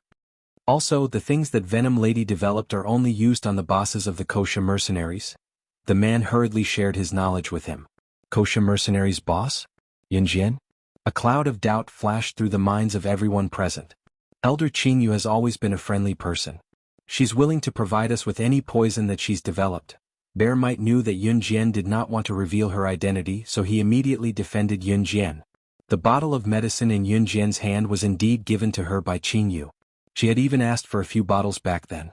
Although Qingyu claimed that Yun Jian had taken away her precious poison, the truth was that she had given Yun Jian 10 bottles in one go. 10 bottles of this corpse-dissolving water was a sky-high price in the underworld. This was because no one had ever developed a corpse-dissolving water that could turn a person into a puddle of blood without leaving any traces behind. Qingyu, on the other hand, could. She had developed it. However, Qingyu was never stingy when it came to giving things to Yun Jian. The crowd let it go after hearing Bear Mite's words. After all, if Yun Jian was really the boss of the Wuxia mercenaries, why would she be the boss of Zhe Province's second-ranked mafia group? Was this not more unbelievable than the sky raining blood? After dealing with Su Zhoming, Yun Jian turned around and looked straight at Han Biao. Under everyone's shocked gaze, Yun Jian walked step by step toward Han Biao. What are you doing? Before Han Biao could speak, Kai Wenhui, who was standing next to him, screamed in fear. Although Han Biao was panicking inwardly since he had dealt with Yun Jian in such a manner earlier, he appeared unfazed. Chapter 740. Everyone thought that Yun Jian was going to avenge herself. After all, Kai Wenwei had pointed at Yun Jian and complained to Han Biao in front of everyone. As for Han Biao's roar at Yun Jian, anyone who wasn't stupid would be able to tell from his tone of voice. If Yun Jian really wanted to take revenge on Han Biao for insulting her just now, the people present wouldn't be so shocked. After all, Yun Jian was just a young girl. At her age, she was already at a more vengeful age. It was normal for her to get angry when others said a few words about her. However, what Yun Jian wanted wasn't revenge, but the Leopard's Gang? If Yun Jian had asked Han Biao for the Leopard's Gang from the beginning, no one would have taken her seriously even if she was Falcon Hall's Rakshasa. After all, in the eyes of outsiders, although Falcon Hall was powerful, there was still a certain distance between them and the Leopard's Gang. If Falcon Hall was a rising star, then the Leopard's Gang was a well-established gang with a solid foundation. However, after the current situation, everyone present changed their view of Yun Jian. She even knew Elder Snake Lizard and Elder Qin Yu from the Kosha mercenaries. Then, her future achievements were absolutely immeasurable. Han Biao didn't expect Yun Jian to ask for the Leopard's Gang from him. He swallowed hard and then said to Yun Jian, "What's the second choice?" Yun Jian didn't intend to give him a chance to refuse. Yun Jian's deep black eyes flashed. The corner of her lips curled up slightly, and arrogant words came out of her beautiful throat. The second choice. She purposely stalled for a moment before Yun Jian gripped the butterfly knife in her palm. In the next second, the knife in her hand was twirled twice in a nimble motion. Then Yun Jian pulled out a smile. She looked at Han Biao and said, "If I kill you, the Leopard's Gang will still be mine." What a big tone. Everyone present could not help but think so. However, because of Yun Jian's previous performance, no one doubted the authenticity of Yun Jian's words. Moreover, Yun Jian was very familiar with the elders of the Kosha mercenaries. The position of the elders in the Kosha mercenaries was second only to the boss of the Kosha mercenaries. Under the suppression of such a situation, everyone present had no choice but to submit. At this moment, Zhang Jifan and Duan Lei, who had been following Yun Jian the whole way, were also shocked. However, in contrast, although the two of them were surprised, they did not reveal their surprise on their faces.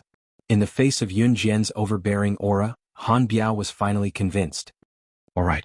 Other than agreeing under such circumstances, what else could Han Biao do? Although Han Biao's looks were unsatisfactory and he was short, he had a clever mind. Although he did not look so powerful on the surface, since he could become the boss of Zhe Province's #1 gang and sit in this position for so many years, he must have his own strong side. Moreover, Kai Wenling was so beautiful, and Kai Wenling's family background was even more outstanding than Han Biao's gang. Han Biao being able to marry Kai Wenling was like a fresh flower inserted in cow dung. Since he was able to marry Kai Wenling, it was enough to see that he was a powerful person. Happy cooperation. Yun Jian narrowed her eyes slightly and said these words in a relaxed manner. All the witnesses present were shocked by Yun Jian's actions.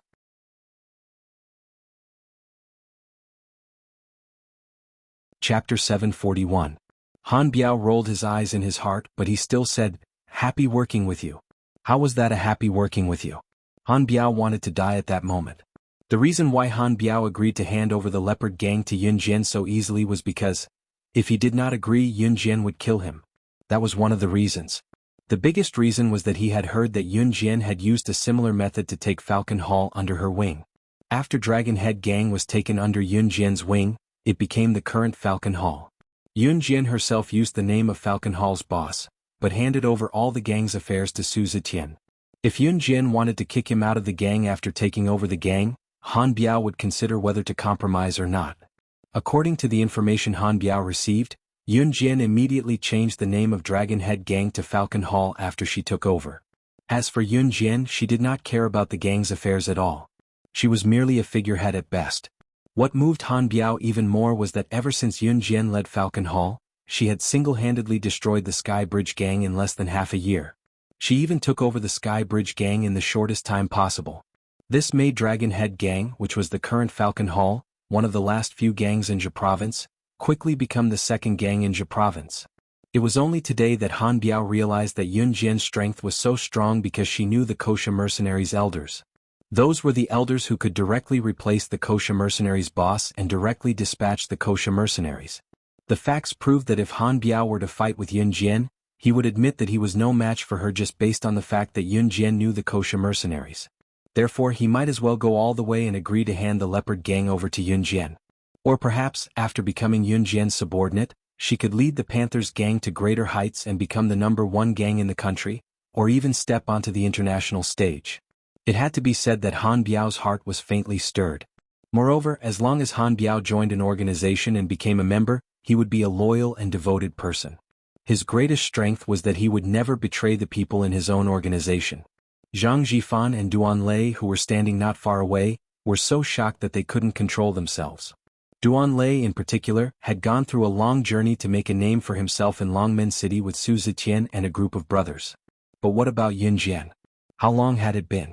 She had taken over the leopard gang without expending a single soldier? Yun Jian's appetite was indeed huge. That was what everyone present thought.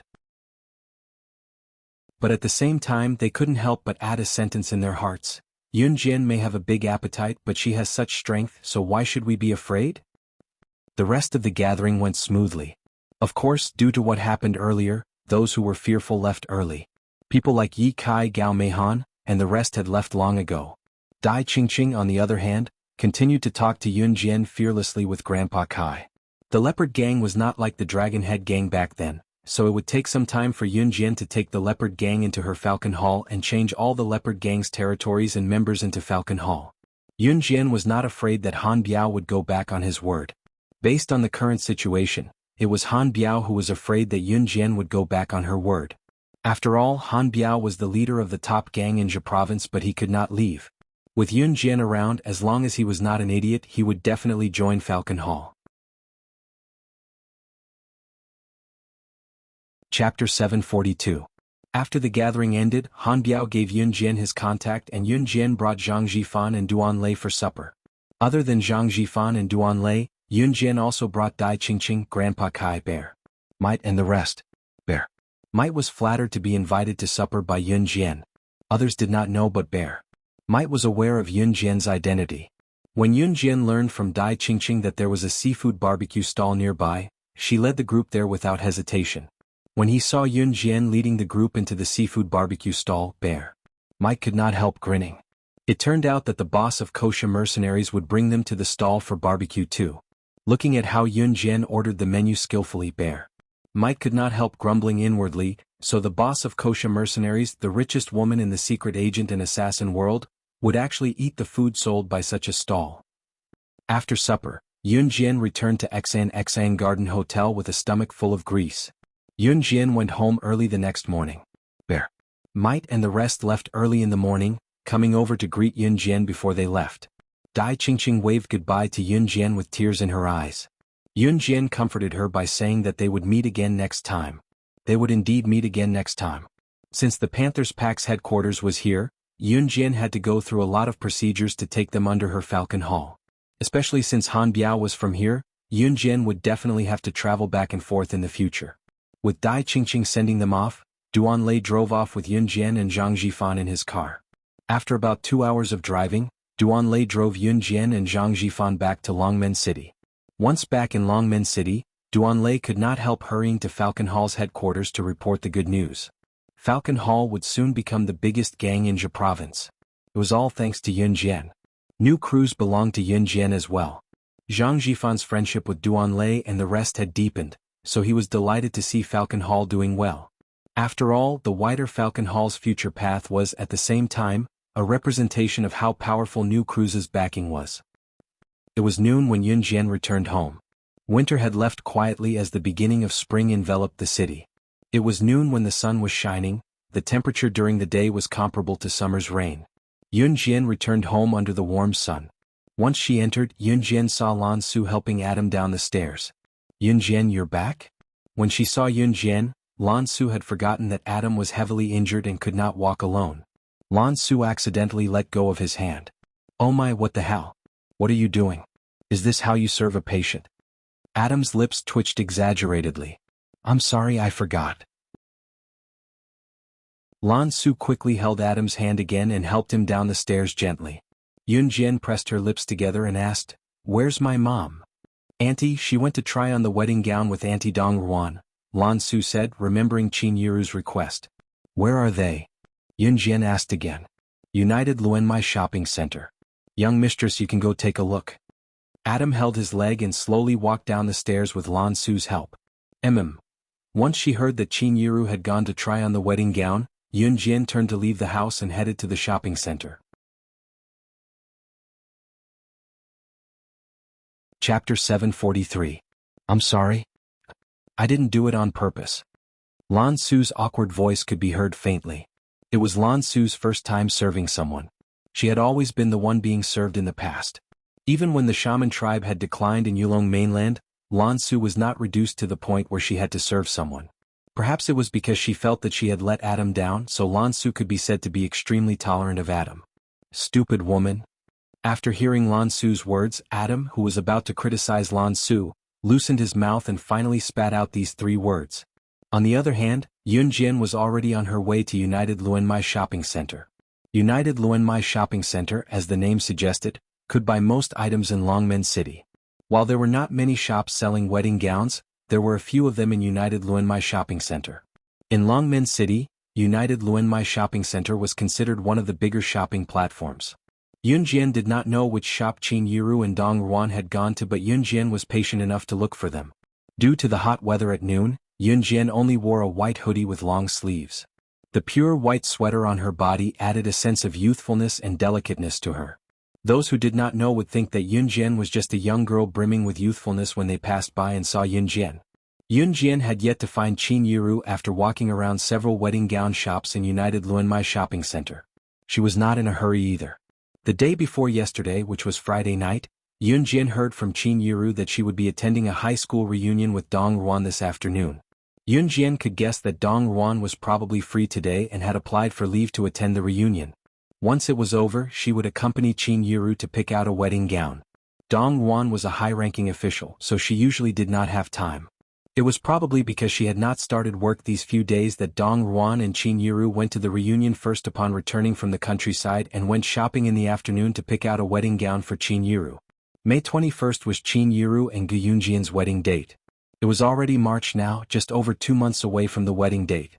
It was already considered late for Qin Yiru to pick out a wedding gown now. Unfortunately, Gu Junjian had been busy with military affairs these few days. Yun Jian also knew that Gu Junjian did not have time to accompany Qin Yiru to pick out a wedding gown. Since Dong Ruan was free today, she naturally did it on behalf of Gu Junjian. Just as she thought of this, Yun Jian turned a corner. When she looked up, she inadvertently saw Qin Yiru standing in the distance. Dong Ruan was also standing beside Qin Yiru. Yun Jian slightly restrained her expression and was about to walk over with a smile when she saw a group of people standing in front of Qin Yiru and Dong Ruan in the distance. Qin Yiru and Dong Ruan did not enter the wedding gown shop. The group of people standing in front of Qin Yiru and Dong Ruan looked to be about the same age as the two of them. A woman who stood at the front was lecturing Qin Yiru in a loud, glib voice. "Don't be like this. I was wondering why the two of you left after attending the reunion. It's a reunion after all. Everyone went to karaoke in the afternoon, but the two of you left and even said that you had something to do. If we didn't take this path to the karaoke, we wouldn't have seen the two of you. It's not easy for classmates to gather together. The two of you are really... Also, Qin Yiru, didn't you drop out of high school halfway through? Aren't you already married? Now you're here to pick out a wedding gown. Are you planning to get married again?"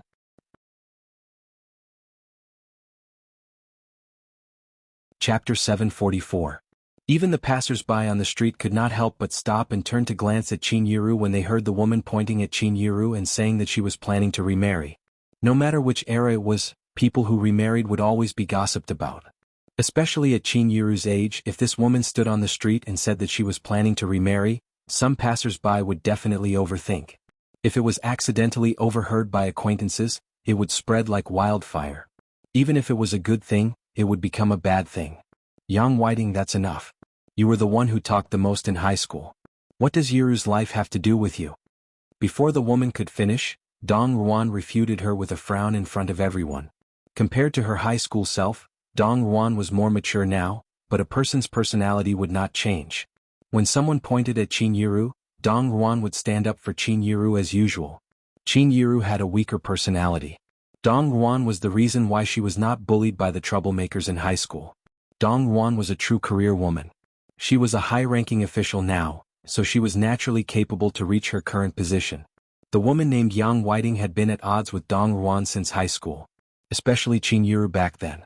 Although Qin Yiru had put on some weight now and looked older due to hard work, Qin Yiru was still a famous beauty when she was in high school. At least in that era, Qin Yiru could be considered a natural beauty. However, her mother arranged for her to marry Yun Gang after she dropped out of school.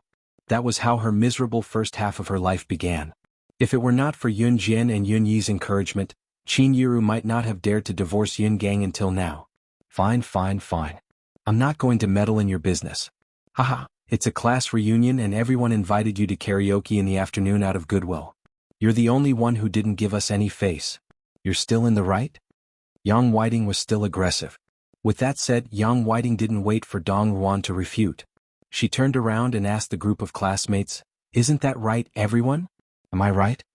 Yang Whiting's figure was now very well maintained, and her face was also smeared with all kinds of cosmetics.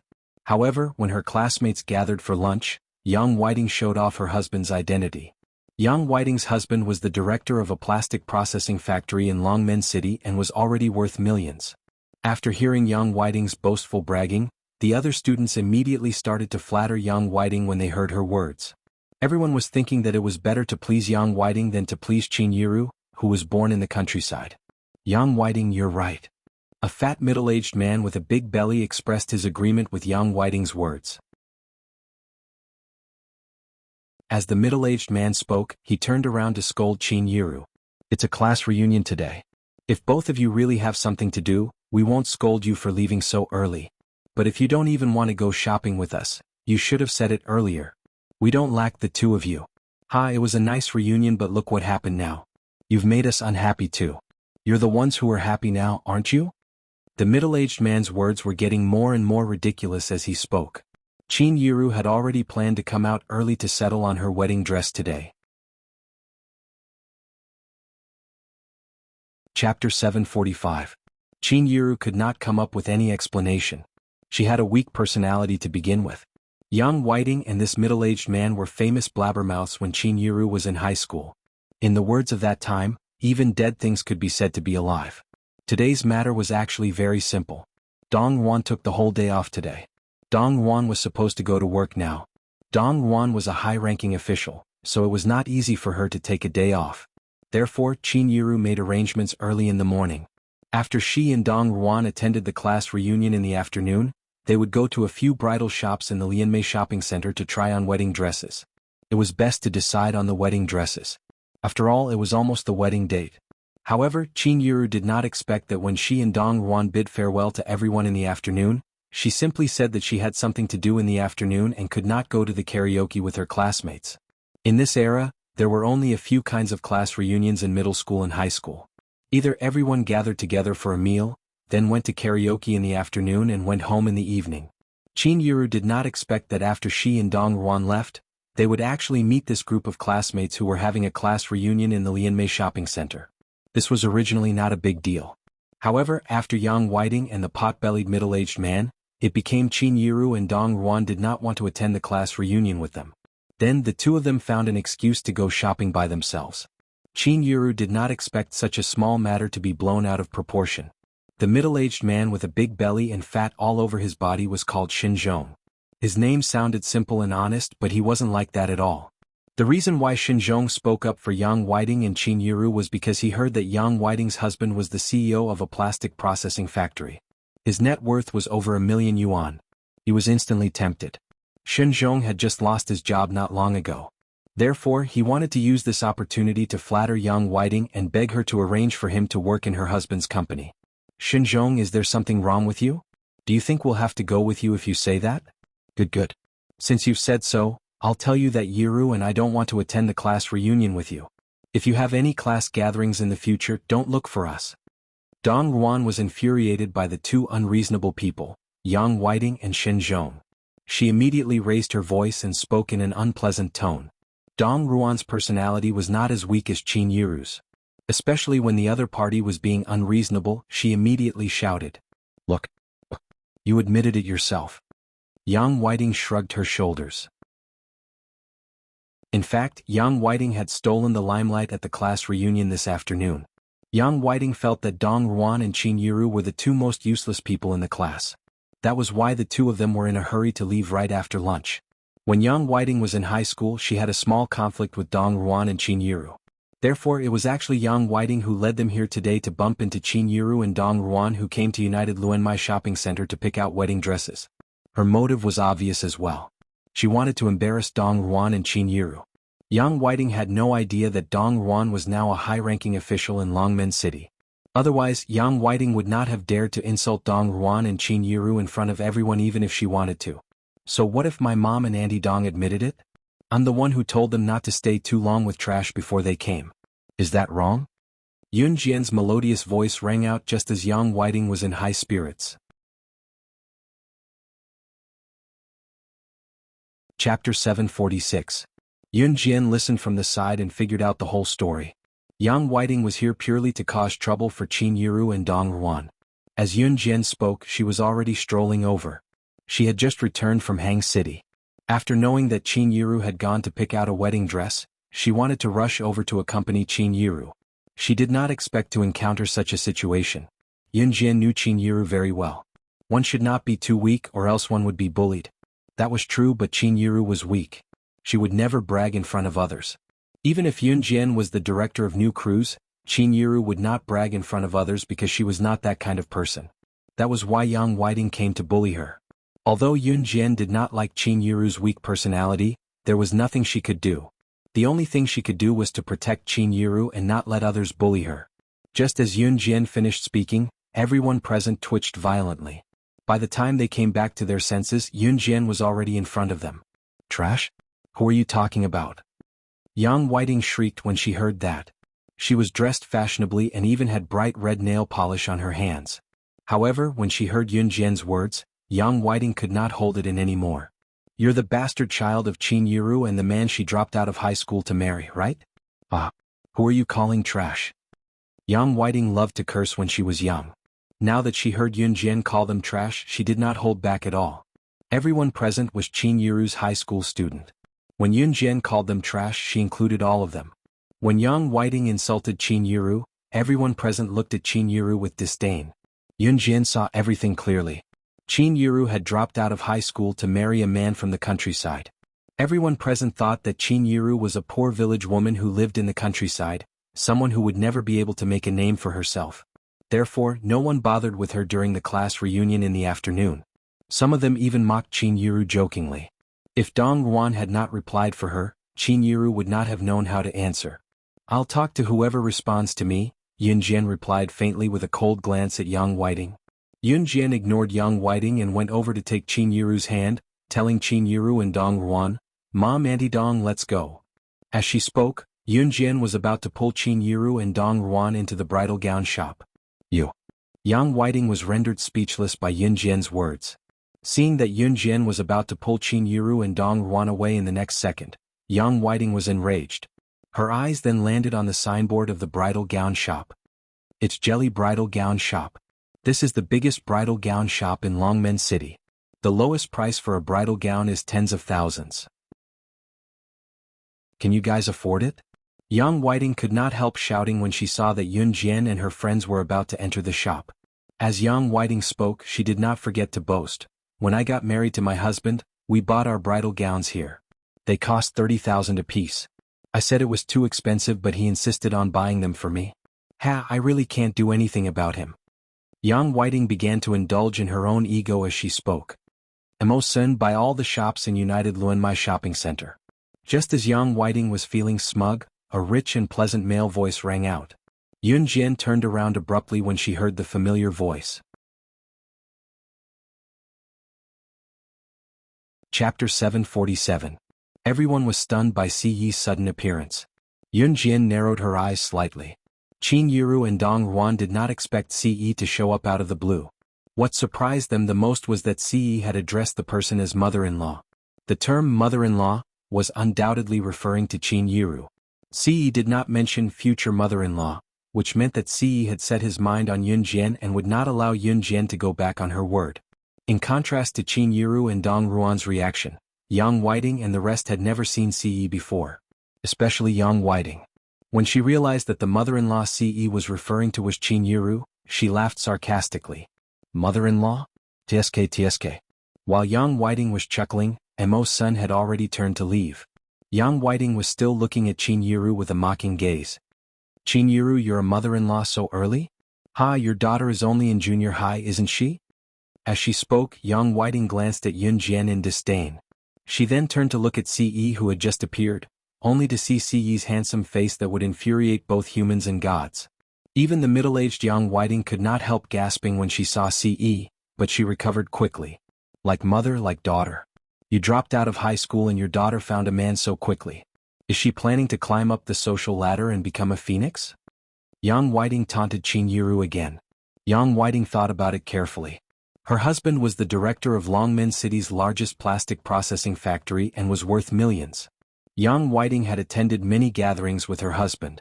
She had attended all the gatherings in Longmen City, big and small. However, she had never seen Ce before. With that, Yang Whiting automatically assumed that Ce was a conceited young man. Who was he kidding? It was like a joke. Luenmai Shopping Center was not a place where one could just buy whatever they wanted. In Longmen City in this era, anyone with a net worth of millions could be considered a millionaire. The total assets of all the stores in Luenmai Shopping Center should be at least tens of millions, if not 100 million. Even if Ce was a rich second-generation heir, how could he have so much money? Was this a joke? After all, money in this era was much more valuable than it was now. 1 yuan back then might be equivalent to 10 or 20 yuan now. Yang Whiting could not help scolding Ce who was walking toward Yun Jian. She could not help scolding Ce. Yang Whiting could not help blowing her own trumpet. Forget it. It's useless to tell you all this. Those who aren't born into a rich family are destined to not have the dignity of a rich family. After Yang Whiting said those words, many people present were unhappy. Even the group of people who were with Yang Whiting just now were a little unhappy. It was because most of them were from ordinary families. While Yang Whiting was speaking, Ce had already walked to Yun Jian. He extended his fair and slender hand to caress Yun Jian's head softly in front of everyone. Qin Yiru was quite angry with Yang Whiting as well, but she was too weak and afraid of getting into trouble. When Ce stood up for her just now, Qin Yiru had a better impression of Ce. When Yang Whiting saw that no one was paying attention to her, she thought that she was right and continued her tirade. When Yang Whiting thought that Ce, Yun Jian, and the rest had all listened to her, Ce merely caressed Yun Jian's head without even looking at her.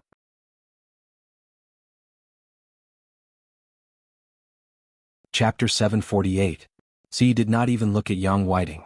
Instead, he called her a piece of trash. Was he not referring to her when he called her a piece of trash? Yang Whiting was close to vomiting blood from anger. Yun Jian had called her a piece of trash just now, and now even Ce who had just arrived was calling her a piece of trash. Yang Whiting was so angry that her whole body was trembling. Her husband was the director of Longmen City's plastic processing factory. No matter how useless she was now considered a member of a wealthy family. What about Yun Jian and Ce? Both of them had called her a piece of trash. It was already good enough that Yang Whiting did not vomit blood from anger. Yun Jian nodded faintly as she lifted her head to look at Ce's flawless chin. Qin Yiru, who stood aside, was extremely comforted. She might have thought that Ce was a pitiful child without a mother or father since he was young. Now, Qin Yiru had already treated Ce as one of her family and her future son-in-law from the bottom of her heart based on how he was protecting Yun Jian. Piece of trash? Piece of trash your head. Just as Yang Whiting could no longer hold back her laughter, Mo Sen's voice came from beside her. Mo Sen's voice came from the side again. Young master, I've already bought all the stores in the United Luenmai Shopping Center at 10 times the price. 10 times the price. Before Yang Whiting could curse, she was drowned out by Mo Sen's voice. And now everyone was stunned on the spot. 10 times the price? He had bought all the storefronts in United Luenmai Shopping Center? Was this a joke? Or was this man who called Ce young master just acting along with Ce's act? Do you think it's that easy to buy the storefronts here? Do you think all the shopkeepers here are willing to give you their storefronts? Do you even have the money? Yang Whiting did not believe that Ce had so much money on hand. After all, some of the shopkeepers here were unwilling to hand over their storefronts to others. Some of them had business and could recoup their losses and even earn a lot of money. Why would they give their storefronts to others so easily? Of course, if CE really had 10 times the sum of all the shopkeepers in United Luenmai Shopping Center, it was not impossible to buy all the storefronts here at 10 times the price. After all, no shopkeeper would be dumb enough to sell their storefronts to others for 10 times the price and save them years of hard work. After all, they could do something else immediately after taking the money. They could even look for new storefronts. What's more, it was 10 times the money. It would be a waste not to take it. The problem was to buy all of the storefronts in Luenmai Shopping Center was bought over 100 million Chinese yuan, a few hundred million yuan. In 1999, how many families of households of the entire Luenmai Yang? Forget taking out so much money at once, it was still unknown if the total assets of Longmen City's tycoons combined could even reach 100 million. Just as Yang Whiting was about to mock Yun Jian and CE in front of everyone, she suddenly saw a plump figure. Yang? Manager Yang? Yang Whiting looked at the fat figure that suddenly appeared in surprise. She immediately remembered that when she participated in a large-scale project with her husband last time, she happened to see this man suddenly running over from the other side. The man who suddenly appeared was the manager of United Luenmai Shopping Center, surnamed Yang. However, just as Yang Whiting thought of this, she saw Manager Yang go around her, lock onto Mo Sen's figure and run towards him. After that, Manager Yang bowed his head and attached a card to Mo Sen in front of everyone. You keep it well. 300 million yuan has been credited to your account. 3 days later, I will negotiate and contact all the shops to leave the goods behind and move out of here. 300 million RMB had been deposited into the account.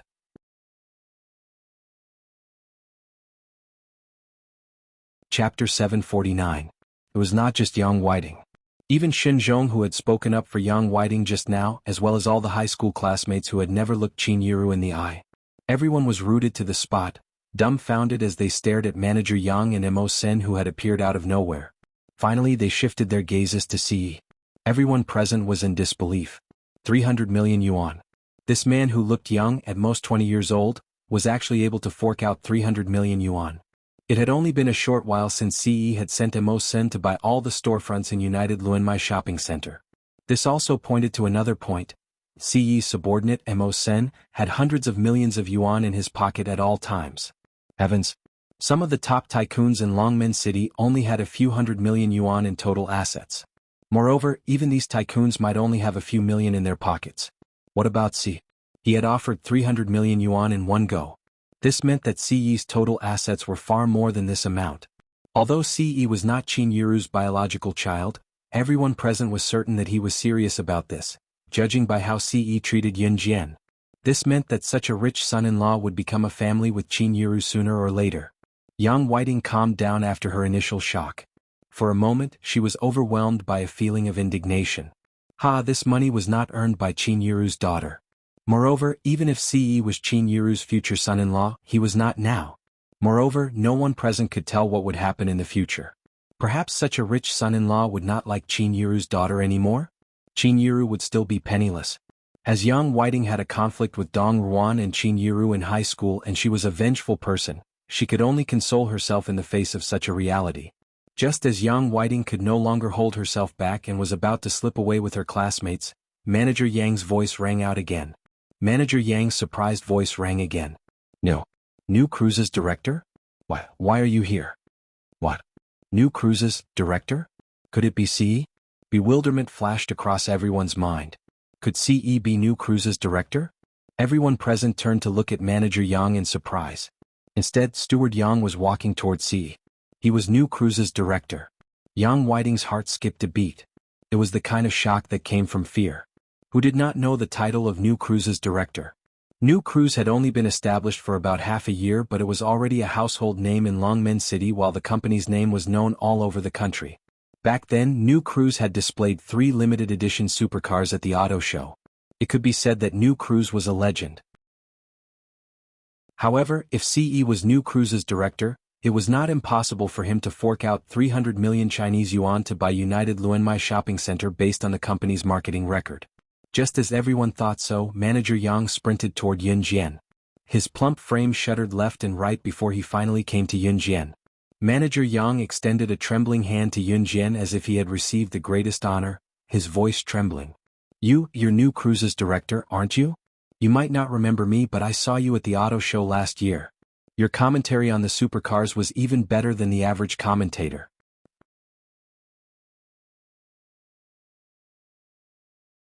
Chapter 750. Yun Jian was New Cruise's director? Was this a joke? Everyone present was rooted to the spot like they had just encountered something strange.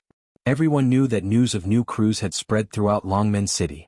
It was said that New Cruise had come up with a new plan and would expand to the entire country soon. In an era as advanced as modern technology, car marketing companies like New Cruise were gradually going downhill. Perhaps New Cruise was still developing in Longmen City, but the government had begun to support the car marketing project. In other words, it was only a matter of time for New Cruise to expand out of Longmen City and into the entire country. There was a main reason for New Cruise's rise to fame: the auto show they held before they started operations.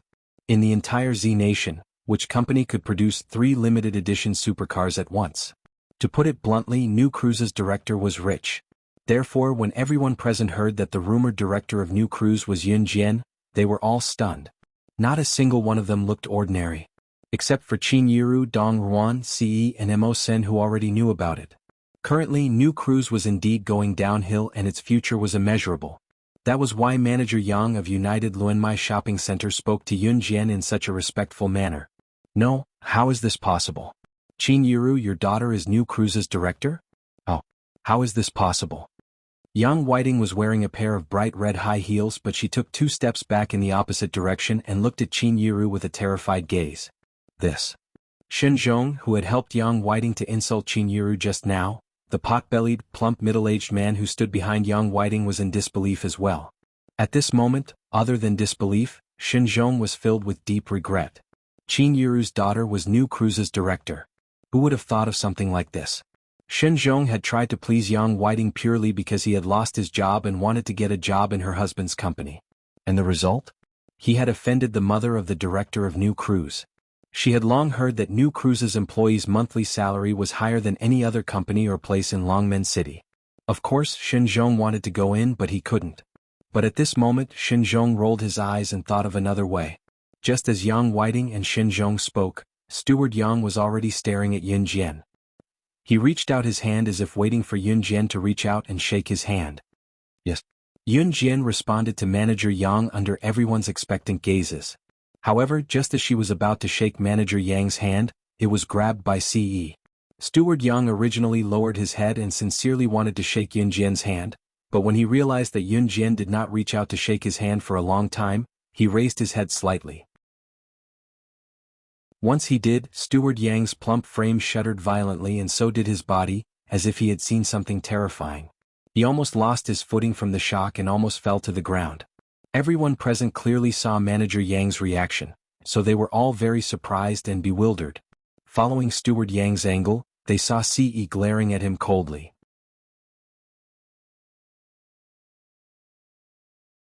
Chapter 751. Ce's stare sent chills down manager Yang's spine. He swallowed his saliva and didn't dare to extend his hand towards Yun Jian. In spite of it, manager Yang's gaze was fixed on Yun Jian. Of course, he was looking at her with admiration. Yo, can you give me your phone number? It'll be easier to contact you in the future. Manager Yang suddenly thought of something. He quickly took out his phone with trembling hands and asked Yun Jian. For someone of manager Yang's status, the people he interacted with were all big bosses of the same status. Moreover, in 1999 mobile phones had started to enter the market. Communication devices such as mobile phones and pagers had already become popular among the big bosses. Sure. Yun Jian smiled and was about to take her phone out of her pocket. Oh. However, before Yun Jian could take out her phone, Ce's mellow voice came from behind Yun Jian. Manager Yang's body shrunk when he felt Ce's murderous gaze. He didn't know why, but this man gave him the feeling that if he asked for Yun Jian's number, he would kill him without hesitation. Therefore, manager Yang shrunk his fat body and stuffed his phone back into his pocket. Clang. Manager Yang swallowed his saliva and shrunk his body before continuing, "Pretend I didn't say anything." Even Qin Yiru and Dong Ruan, who were standing aside, could not help twitching their lips when they saw the scene. Dong Ruan, on the other hand, was amused. Based on Dong Ruan's understanding of Ce, ever since Ce's mother passed away, this child had started to hate the world. Ce's mother was Dong Ruan's biological sister. Dong Ruan naturally felt sad when she saw Ce's reaction. She was originally worried about Si. What would happen to this child in the future? However, Dong Ruan had finally gotten over it. Look, she didn't have to worry anymore. Her stupid nephew, who was an emotional idiot, would probably give her a grandnephew in a few years' time. When she retired in her old age, she would take a stroll with Yiru. She could even find time to hug her grandniece. Most importantly, by then she and Qin Yiru would really become in-laws. Although there were many layers of relationships, they could still be considered as in-laws. When Yun Jian saw that Si didn't agree, she immediately smiled and refused to give Steward Yang her number. Yun Jian turned to look at Qin Yiru, pursed her lips and said, "Mom, let's go in. I'm free in the afternoon so I can accompany you to shop." Yun Jian had to go to school for evening self-study, but she had nothing to do in the afternoon, so she could accompany Qin Yiru to choose a wedding dress. Although it was Qin Yiru's second marriage, Yun Jian had heard about it from her brother Yun Yi. When Qin Yiru was with Yun Gang, they didn't have the money to get married. After Yun Yi was born, they couldn't even afford to buy Yun Yi's milk powder. At that time, Qin Yiru didn't have any milk, so Yun Yi was all skin and bones from starvation when she was young. When the original owner was 2 years old, Qin Yiru and Yun Gang had their wedding. However, this so-called wedding didn't have a wedding dress, only a pitiful amount of dowry.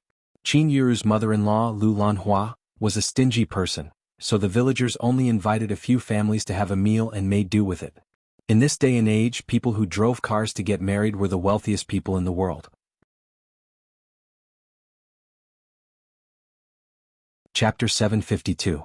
Oh, okay. Qin Yiru snapped out of her shock and answered Yun Jian at once.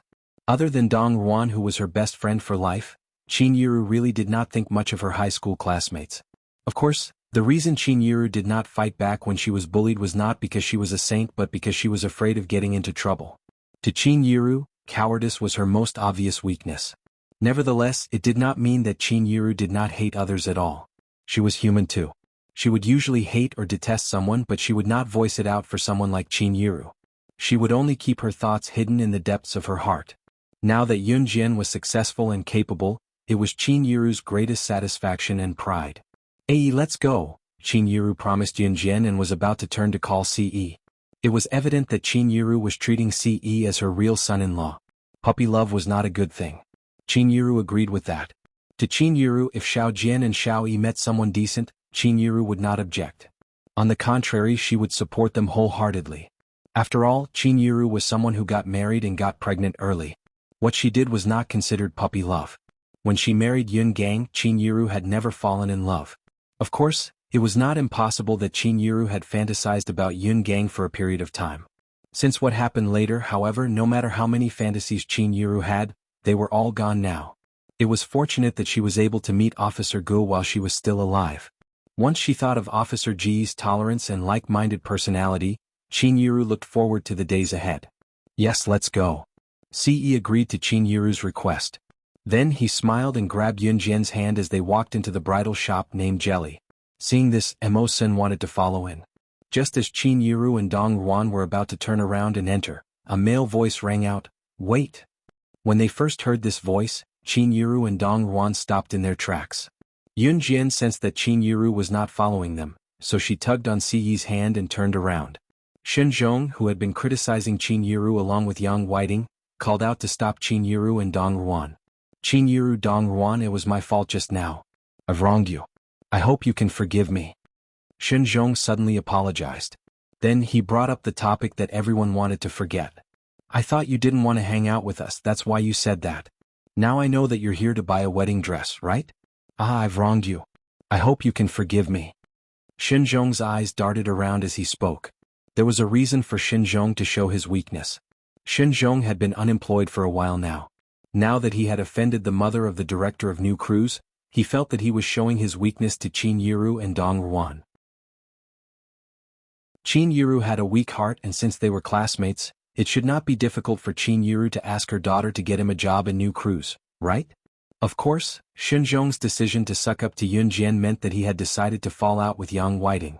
As expected, even if Yang Whiting knew that Yun Jian was the director of New Cruise, she would not show her weakness.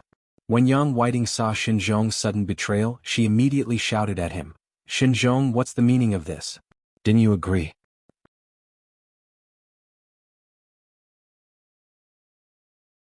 Chapter 753. Agree to what? However, before everyone could hear the rest of Yang Whiting's words, Xinzhong had already threatened Yang Whiting. You be asterisk teach, don't speak in front of me. Do you believe that I won't expose your dirty secrets? Yang Whiting and Xinzhong's words made everyone present bewildered. However, no one knew what was going on. Sure enough, when Yang Whiting heard that Xinzhong was going to expose her secret, her face instantly turned pale. When everyone present heard Yang Whiting and Xinzhong's conversation, they became even more suspicious. What other dirty secrets could there be? Could it be that Yang Whiting and Xinzhong had some other relationship? Yun Jian's eyebrows twitched as an undetectable glint flashed across her eyes. Ce, on the other hand, lifted the black watch on his wrist and glanced at it. His thick brows on his flawlessly handsome face frowned slightly. It's 12:30 p.m. Time to go. Ce's inappropriate voice suddenly sounded. Yun Jian didn't want to talk to Yang Whiting and Xinzhong anymore, so she said to Qin Yiru, Mom, don't worry about them. Let's go. Okay. Qin Yiru remembered that she had to rush home to prepare dinner because Yun Jian had to go to school for self-study. Hence, she didn't want to waste any more time here. Wait, are you not going to forgive me? Xinzhong panicked when he heard that Yun Jian and Ce were about to leave. However, Xinzhong was a person who knew how to adjust to the situation. He didn't ask Yun Jian, Ce or Dong Ruan. Instead, he asked Qin Yiru directly. Xinzhong had grasped Qin Yiru's personality. He knew that Qin Yiru had a soft personality. In high school, Qin Yiru had a soft personality. Furthermore, whenever someone asked her for something, she would give it to them. She was extremely kind. Qin Yiru panicked after being questioned by Xinzhong. We have nothing to do with you. How can you forgive us? When Yun Jian saw Xinzhong's expression, she knew that Xinzhong definitely had something to ask of her. Hence, Yun Jian took over Qin Yiru's words and said to Xinzhong. The meaning of Yun Jian's words could not be more obvious.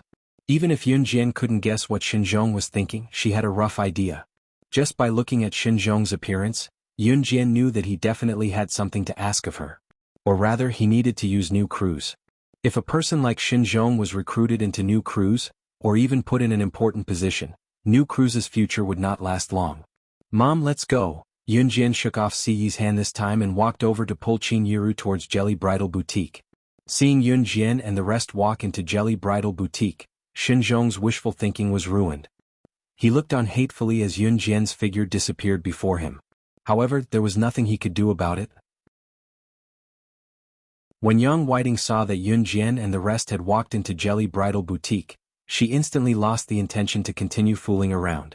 Hence, she told everyone present, I suddenly feel unwell. I'll take my leave first. Wait.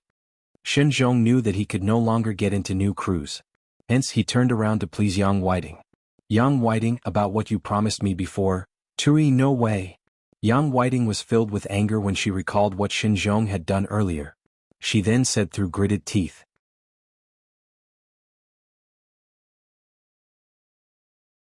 Chapter 754. Yang Whiting's expression changed again when she heard Xinzhong mention it again. However, she soon remembered that Xinzhong was just saying it casually. He had threatened her with it a few times before, but he had never dared to reveal it. Although in front of a group of high school classmates, Yang Whiting was afraid that Xinzhong would really say it out loud, but she still didn't change her arrogant face. Yang Whiting lifted her head to look at Xinzhong, and even said in a provocative tone, Do you dare? If you do, I won't help you anymore. You mother****, do you think your husband's lousy company is of any use? Compared to new crews, your husband's plastic processing factory should shut down as soon as possible. Xinzhong spat at Yang Whiting through clenched teeth when he heard her tone. The thought of Yang Whiting causing him to be unable to enter new crews made Xinzhong even angrier. Xinzhong thought that he was unable to enter new crews purely because he helped Yang Whiting to talk to Qin Yiru. It was all Yang Whiting's fault. As for Yang Whiting's husband's plastic processing factory, Xinzhong did not want to enter new crews after he heard about it. Look at this. What's the use of this woman carrying a bag and wearing branded clothes? She was still moaning excitedly under me yesterday. Xinzhong was so angry that his eyelids were rolling. Hence, he decided to go all out and reveal the whole thing. Yang Whiting did not expect Xinzhong to really reveal the whole thing, especially in front of all her high school classmates. Yang Whiting's face was pale, but she reacted quickly. She shouted at Xinzhong, You're spouting nonsense. Why would I be with a damn fatty like you? See, Yang Whiting, You have a mole on your left chest. You should know if I'm spouting nonsense or not. Xinzhong cursed and turned to leave in a huff. In the end, Yang Whiting was the only one left to deal with the situation. Yang Whiting, I remember that you really do have a mole on your left chest. A high school classmate who used to be Yang Whiting's roommate said hesitantly. Everyone present understood what was going on when they heard that. Yang Whiting did have an affair with Xinzhong, but Xinzhong was so fat and ugly that Yang Whiting was actually forced. If there was a first time, there would be a second time. In the beginning, Xinzhong even took photos. Later, Xinzhong kept threatening Yang Whiting with the photos. Of course, Yang Whiting's secret would not have been exposed today if she had not brought a bunch of people to put on airs in front of Qin Yiru in the first place. As for how Yang Whiting was going to clean up the mess, it was all up to her. Yun Jian and the others had already entered Jelly Bridal shop. As soon as they walked into Jelly Bridal boutique, Qin Yiru mentioned that CE had really bought the Lianmei shopping center. After all, in Qin Yiru's opinion, it was fine for CE to be rich, but money shouldn't be spent so recklessly. Yiru don't mind him. He's just like a child. Hey, he lacks everything but money. Dong Yuan told Qin Yiru. Dong Yuan then told Qin Yiru jokingly, you've given your daughter to him. Our bill today will be on him. Yiru, don't be courteous with A. Even if we buy everything in Longmen City today, he'll still follow us happily and pay for us. As Dong Yuan spoke, she glanced at CE who was holding Yun Jian's hand tightly as if afraid that Yun Jian would get lost.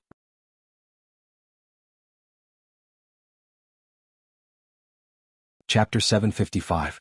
Dong Yuan was a fashion-savvy person. The wedding gown that she had chosen for Qin Yiru was unique as well. It brought out Qin Yiru's beauty. It had been some time since Qin Yiru went to work. Qin Yiru had been taking care of her 3 children, Xiao Yunju, Duan Li and Duan Ya. The 3 children were obedient. Of course, while Xiao Yunju and the other 2 children were away at school, Qin Yiru had nothing to do at home.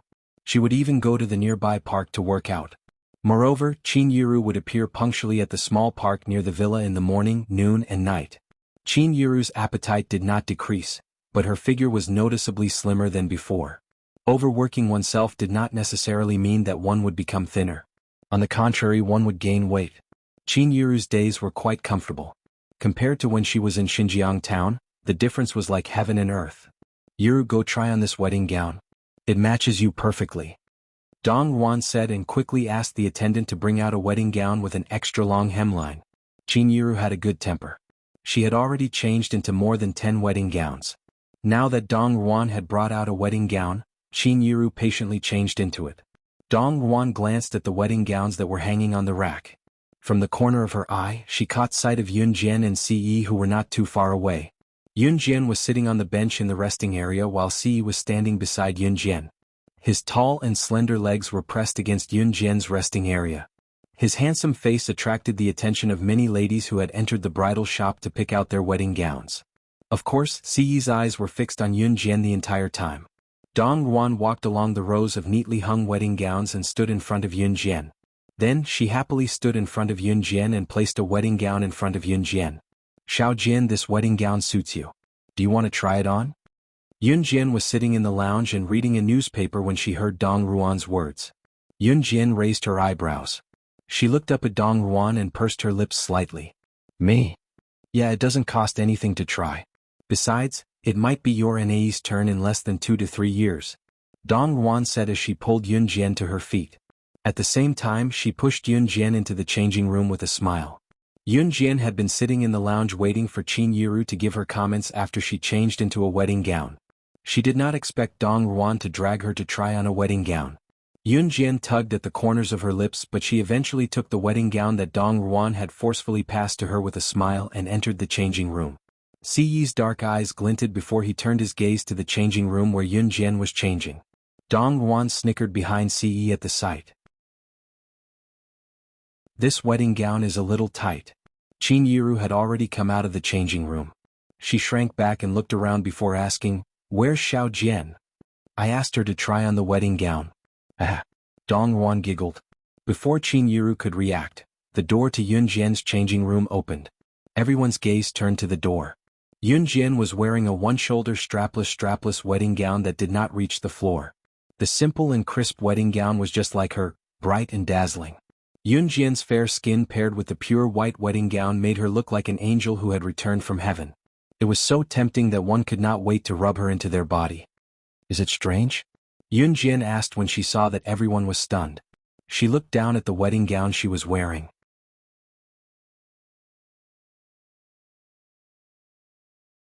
Chapter 756.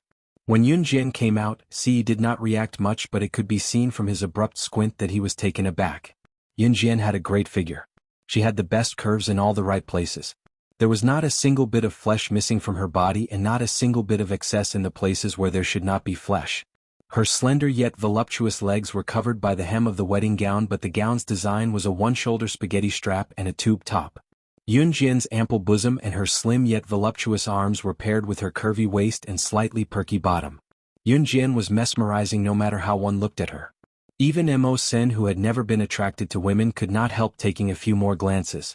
It was only when he felt Si Yi's murderous glare that he realized that he was openly checking out his young mistress in front of the young master. Mo Sen hurriedly averted his gaze. He even coughed to cover up his awkwardness at the moment. "What's the rush, kid? Why are you buying a wedding gown so early?"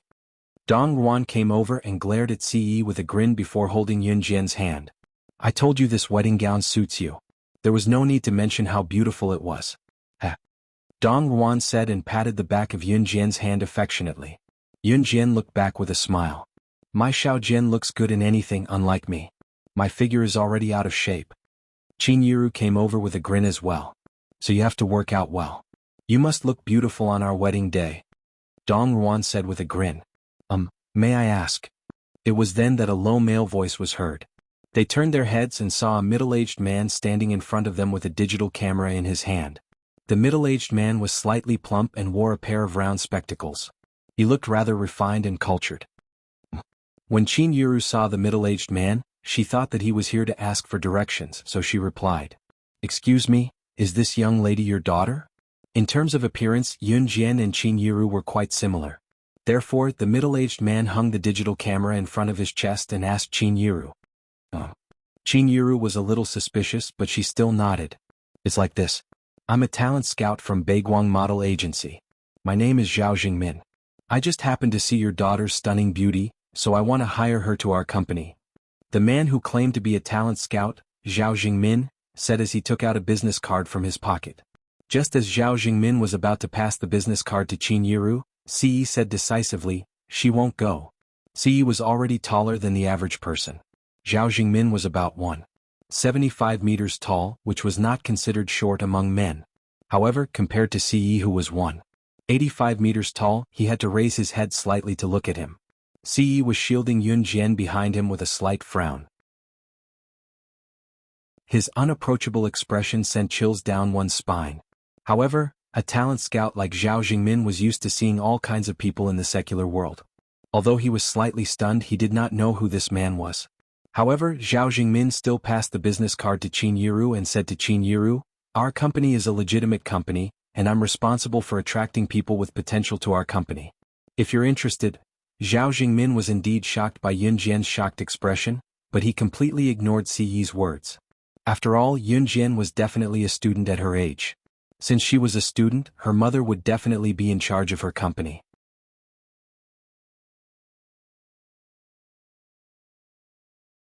Chapter 757. Was this Zhao Jingmin courting death? Didn't he hear what I said? A murderous glint flashed across Si Yi's eyes. Whenever he thought of Yun Jian's appearance being peeked at by outsiders, he would have the urge to kill the other party immediately. Zhao Jingmin was so scared that his whole body almost trembled when he heard Si Yi's voice. Si Yi's voice was dignified and respectful, especially when he revealed his murderous intent. There were not many people in the world who could look him in the eye. Although Zhao Jingmin was shocked, he quickly calmed down. As someone in Zhao Jingmin's line of work, he had seen a lot of ups and downs. Moreover, Zhao Jingmin had encountered someone who chased after him with a broom and beat him up before. Of course, Zhao Jingmin's job was to discover new stars and find new models for his company or actors in the entertainment industry. This was his job and his goal. In order to achieve his goal, Zhao Jingmin would do whatever it took. Zhao Jingmin discovered Yun Jian because he wanted to take a digital camera into the bridal shop to film some daily activities. However, he did not expect to capture such a scene. A girl opened the door to the dressing room. At that moment, it was as if she was illuminated by a beam of light. Zhao Jingmin felt like he had never seen such a beautiful scene in his life. Her graceful figure, coupled with the strapless and one-shoulder wedding gown, made her every move seem like a fairyland. It was even more beautiful than the scenery in fairyland. Zhao Jingmin was completely mesmerized. That was why he wanted to rope Yun Jian into his company. Can you seriously consider it? If you join our company, you will have a bright future. For example, if you intern at our company for a few years, we can arrange for you to debut. You can also enter the entertainment industry. Perhaps the entertainment industry is not popular yet, but nowadays movies and TV series are gradually becoming popular. I believe that in a few years, movies and TV series will be popular all over the country. And I really don't want to miss out on a talent like your daughter, so, in 1999, acting in movies and TV series was not as popular as it was now. On the contrary, when the profession of acting in movies or TV series was first introduced, acting was still a very dishonorable profession. At that time, people still called actors and actresses. In ancient times, actors and actresses were never respected. Of course, in the later period, the social status of actors changed dramatically in people's daily lives. In 1999, every household had yet to be able to afford a television. However, a talent scout like Zhao Jingmin could only coax little girls. Of course, if it was a legitimate talent scout or a legitimate company, it would be fine. Ce didn't even want to explain herself to Zhao Jingmin, who kept pestering her. Courting death? I'll fulfill your wish. Mo Sin, Ce pursed his lips and looked at Yun Jian, but his words were directed at Mo. Senator Mo Sin received the order and was about to make a move. No. Let's talk it out, don't fight here. Qin Yiru knew Ce's temper, but fighting here would affect the others. Qin Yiru was kind-hearted, so she stopped her. As soon as Qin Yiru stopped her, Mo Sin immediately stopped. This was the future mother-in-law of the young master. How could he dare to offend her? However, Qin Yiru had already turned to look at Zhao Jingmin and said apologetically, I just want my child to live a peaceful life, so I'm sorry. At the same time, thank you for your praise of my child. Qin Yiru didn't want Yun Jian to be a model or enter the entertainment industry.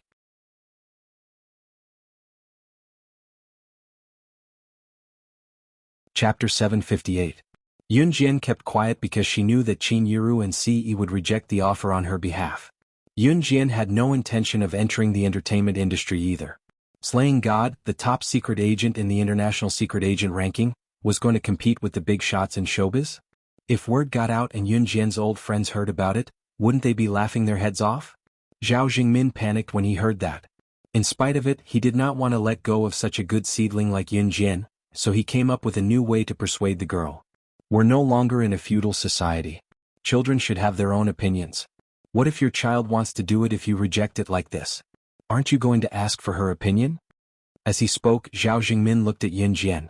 It was obvious that Zhao Jingmin had completely forgotten what Ce had said just now. Perhaps to Zhao Jingmin, Ce was scary, but he would do anything to achieve his goal for his job. Moreover, although people nowadays thought that actors were just entertainers and were at the bottom of society, this was not the case for children. Nowadays, the new generation of young people had already regarded some actors as their idols. However, there were also people from the older generation who looked down on actors. Therefore, Zhao Jingmin thought that Qin Yiru might not know, but a young student like Yun Jian should know, right? After all, it was such a great opportunity that some people did not even have the chance to enter the entertainment industry.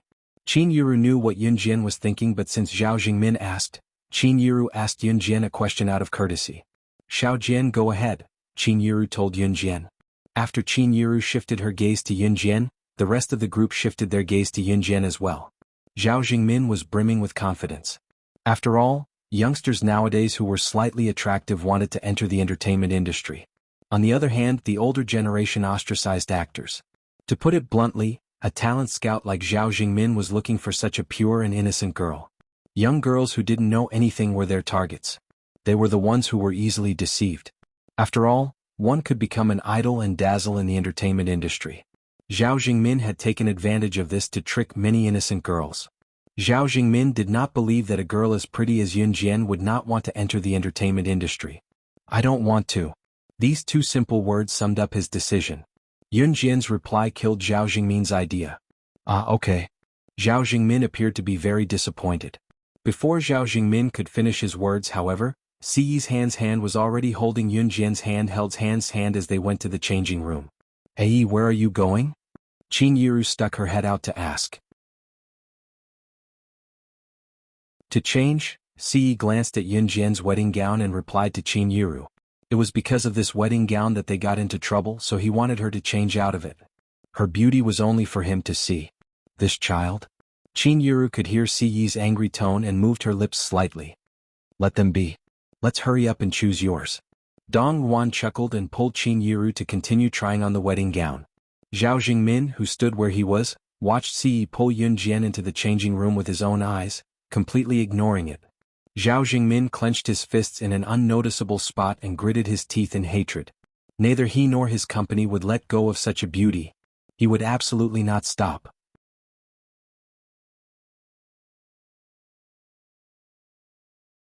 Chapter 759. Yunjian only realized what had happened after Siyi pulled her into the changing room. How was she going to change now that he had followed her in? Moreover, the wedding gown came with its own bra. She had removed her bra when she was wearing it.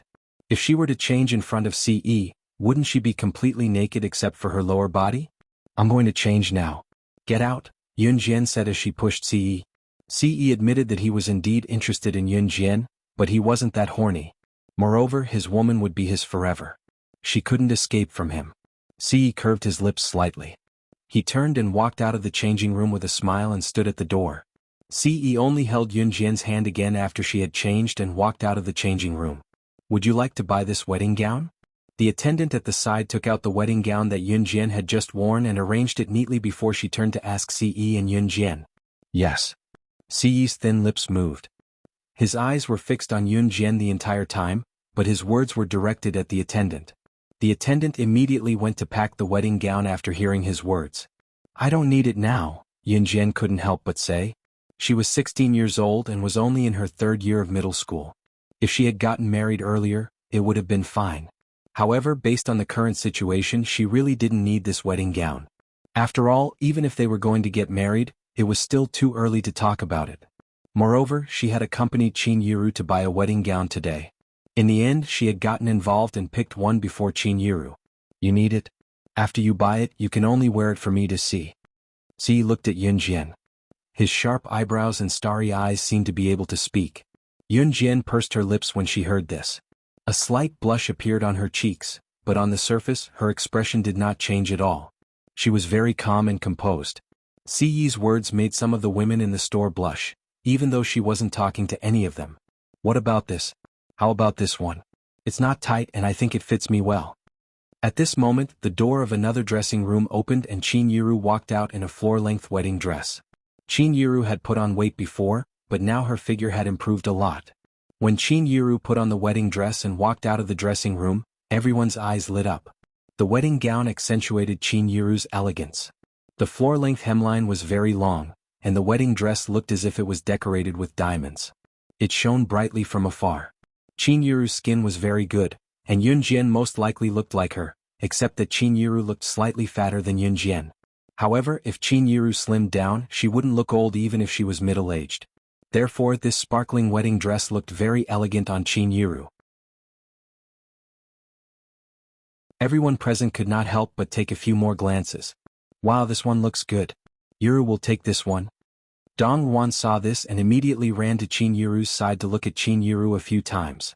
Slim down a little more. Those who didn't know when you got married might think that you're a young lady in your early 20s. We'll take this one, Dong Yuan said. When Qin Yiru heard this, she smiled and looked at Yunjian and Siyi. Mom, it looks good.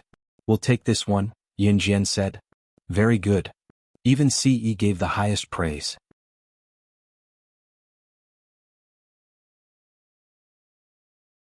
Chapter 760. Mo Sen pay the bill. Upon hearing Dong Yuan say that Qin Yiru would marry Yunjian as soon as she was happy, Siyi's thin lips moved as he hurriedly spoke.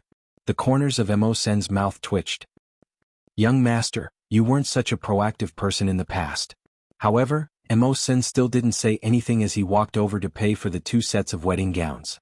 In addition to a pure white wedding gown, a wedding gown would also be required. Of course, some families that weren't rich enough wouldn't even buy a wedding gown. They would only have a traditional red wedding gown. Although Mo's son had already bought all the stores in the United Luenmai shopping center, including the goods in the stores, he still needed Manager Yang to negotiate with the merchants of the entire United Luenmai shopping center. After signing a contract, he would finally transfer it out. There were still many steps in the process. Of course, C didn't lack the money. He couldn't wait, so he naturally paid the bill first. Moreover, if there was one less item here, it meant that Manager Yang would refund him more money. The two had nothing to do with each other. By the time Qin Yiru changed out of the wedding gown and had it packed by the waiter, it was already 3 in the afternoon. Time passed very quickly. In addition, Qin Yiru had tried on many wedding gowns in the beginning, so it took time to change into a wedding gown. Naturally, time passed very quickly. Yun Jian and the others also realized that Zhao Jingmin, who claimed to be a talent scout, had already left. Qin Yiru and Dong Ruan naturally thought that Zhao Jingmin had given up on exploring Yun Jian. Thus, the two of them carried the wedding gowns they had bought and walked home excitedly. Qin Yiru and Dong Ruan walked in front, holding hands as they talked, while Ce and Yun Jian followed behind. Mo Sin followed at the back alone. After passing through the bustling and crowded downtown, it was already around 3:30 p.m. when they reached home. Qin Yiru went to prepare dinner as soon as she reached home. Xiao Yunju, Duan Li, and Duanya were still having fun upstairs. When Yun Jian and the others reached home, Lan Su had just helped Adam walk home from outside the house. Slow down, slow down, slow down. My legs. Adam complained as he was supported by Lan Su as they walked back into the house. Mo Sen, who was standing in the distance, saw this and ran out to help Adam without saying anything. Let me do it, Mo Sen said to Lan Su, and then he took over from Lan to help Adam. Yes. Lan Su nodded. If one looked closely, one would see that her forehead was covered in a dense line of sweat. Lan Su really did not know how to serve others. She had always been served by others, and this was the first time she had to support a man like this from a walk in the park. Adam swung his slender hand and placed it on Mo Sen's shoulder. Mo Sen and Adam were about the same height.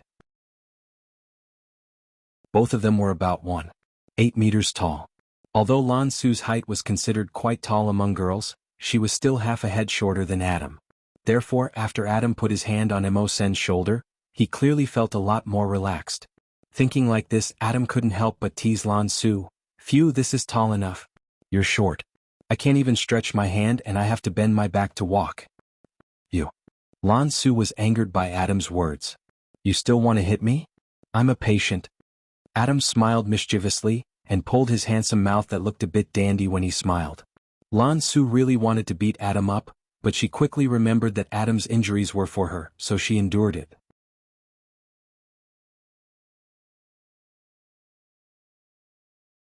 Chapter 761. Yun Jian could not help curling her lips at the sight. Ah, you're all here. We're all here. Just as Adam limped into the room with his hand on Ma Sen's shoulder, a mature and steady male voice suddenly rang out. Yun Jian turned to look and saw Gu Junjian entering the house before he could even change out of his military uniform. I heard that you guys bought wedding gowns? How was it? Did you find anything you like? Gu Junjian asked as he removed his jacket and placed it on the stool beside the dining table. I bought it for Yiru. It's on the sofa. Take a look. I picked it out for Yiru. Yiru looks gorgeous in it. Dong Ruan was acquainted with Gu Junjian because of Qin Yiru. Although they didn't have a good relationship, Dong Ruan still joked with Gu Junjian. Okay, let me take a look, Gu Junjian replied and took out the wedding gown on the stool.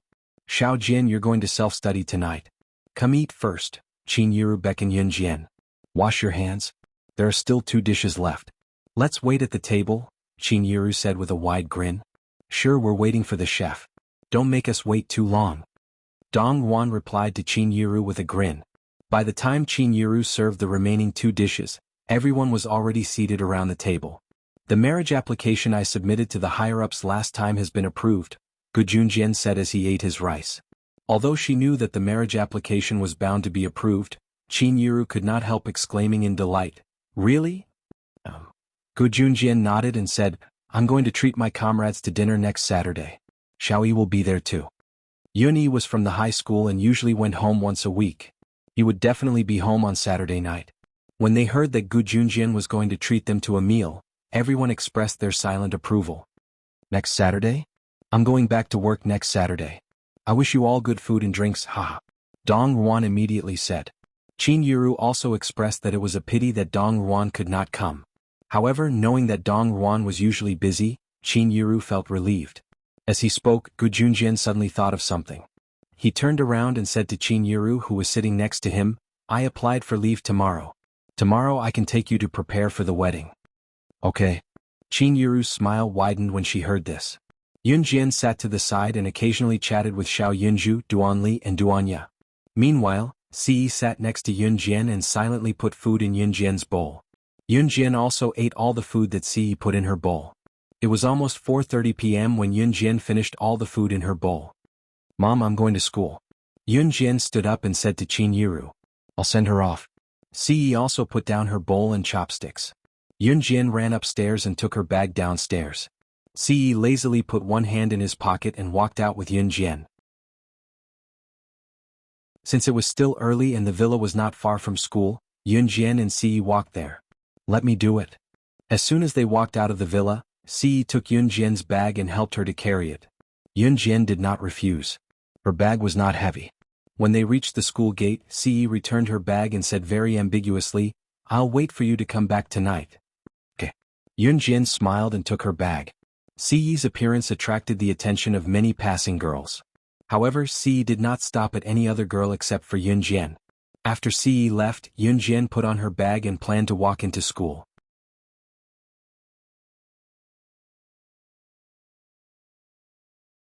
Chapter 762. Before Yun Jian could turn around, Qin Sini had already pounced on her and hugged her shoulder affectionately. "Emin," Yun Jian answered softly and asked Qin Sini, "Where's Zhang Xiaofeng?" Zhang Xiaofeng and Qin Sini were cousins and both of them liked to tease each other. Yun Jian could not help being surprised that Zhang Xiaofeng was not around. "Him? His fever hasn't gone down today. I told him not to come," Qin Sini said before hugging Yun Jian and inching closer to Yun Jian with a grin. "Xiao Jian, I saw the handsome guy who sent you to school just now. I even heard what he said," Qin Sini said with a grin. She then pouted playfully and emphasized her tone, repeating what Si had said to Yun Jian. "I'll wait for you to come back tonight." "Ah, that's what he said. I think you guys are having an affair." Qin Sini did not mean anything else. She was just playful and liked to imitate others. In spite of it, Yun Jian blushed at once when she heard it. "Wow, that's unbelievable. Xiao Jian, you're blushing?" Qin Sini exclaimed in surprise when she caught the blush on Yun Jian's cheeks. Qin Sini then regained her composure and went to Yun Jian's ear to ask as she pulled Yun Jian into the school. "Xiao Jian, tell me. How far have you guys progressed? When did it start?" Not only was Qin Sini interested in Yun Jian's gossip, even Zhang Xiaofeng and Ling Yichen were intrigued. Yun Jian was speechless. "Aya, tell me. Qin Sini pulled Yun Jian to the school coquettishly. Seeing that Yun Jian was silent, Qin Sini began to make guesses. "Did you and him do it?" Even if Yun Jian had not experienced certain things, she could guess a little from what Qin Sini said. She coughed and as if to ease the awkwardness or dispel Qin Sini's curiosity, she replied, "No." Qin Sini was speechless. Jian, has anyone ever told you that you're very direct?" Being pestered by Qin Sini all the way, it was time for the evening self-study session when they returned to the classroom. Spring had come quietly but the campus at night was still chilly. The weekend self-study session was just self-study and the homeroom teacher did not have any special instructions. However, there was one thing that the teacher could not forget. The homeroom teacher, Miss Yu, stood on the podium and felt the eyes of the class. She said, "The winter break is over and most of you have settled down. It's been more than a week since school started and it's the second semester of the third year of junior high now. This means that the middle school exams are coming soon. Everyone must work hard for your goals." When it came to goals, it was nothing more than which school to get into for the middle school exams. The best high school in Longmen City was East Senior High School and most of the students were working hard to get into it. Miss Yu left after that, leaving the classroom for the students to study by themselves. Usually, whatever the homeroom teacher said would cause a commotion in the class. The students would have many topics to talk about as the teacher spoke. Take Qin Sini for example. Qin Sini, who was sitting in front of Yun Jian, could not help turning to look at Yun Jian who was sitting behind her when she heard what the teacher said and asked, Jian, have you thought about which high school you want to get into?" "I want to get into East Senior High School but I can't meet the cutoff score." "You're so good, you can definitely get into East Senior High School." Yun Jian's results were first in the 5-school joint entrance exam, so everyone's ears perked up when Qin Sini asked,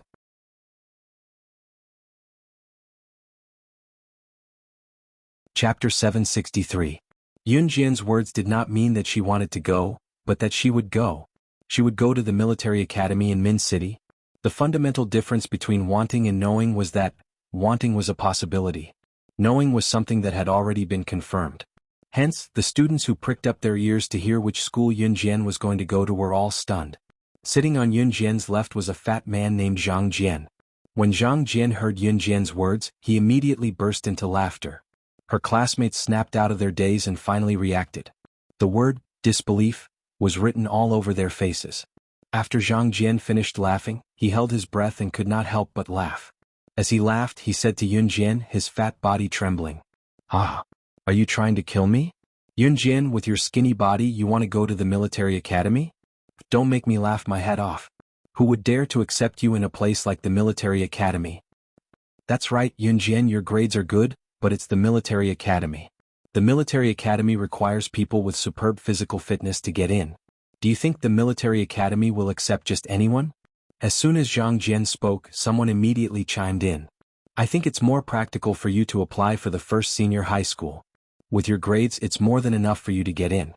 When the application form for the high school entrance exam comes out, Yun Jian, don't be stupid enough to apply for the military academy. Otherwise, you won't even be able to get into the first senior high school."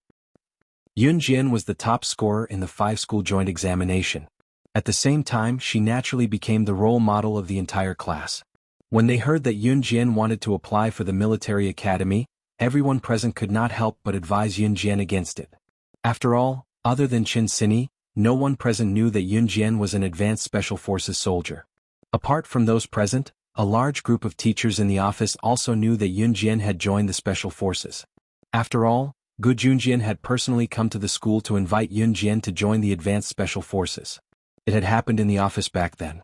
Yun Jian also agreed to join in the presence of many teachers in the office. "If you don't know what to say, then say it." Qin Sini immediately stood out to defend Yun Jian. Although it was the evening self-study period, everyone present had already started chatting. Unless the homeroom teacher came back, no one would be able to calm down. "Of course Jian Jian can get into the military academy. If she can't, you guys won't be able to," Qin Sini declared confidently. When the third year of junior high was about to graduate, someone would come to the graduating class to select students with good physical fitness to go to the military academy. The boys were summoned to the military academy. The girls were recruited to become air stewardesses in the future. In 1999, ordinary people could not afford to fly. If they went to military school, they would be assigned jobs after graduation. Therefore, these two schools were undoubtedly the places that the students in the class yearned for. However, there were only a few people in the entire Dragon Gate No. 1 high school who could be selected. "Qin Sini, why are you so confident that she can get into the military academy?" "Haha, I don't think she can even reach the lowest threshold of the military academy with her tiny frame." Zhang Jian continued with a flick of his plump body. "You." Qin Sini was angered by what Zhang Jian said.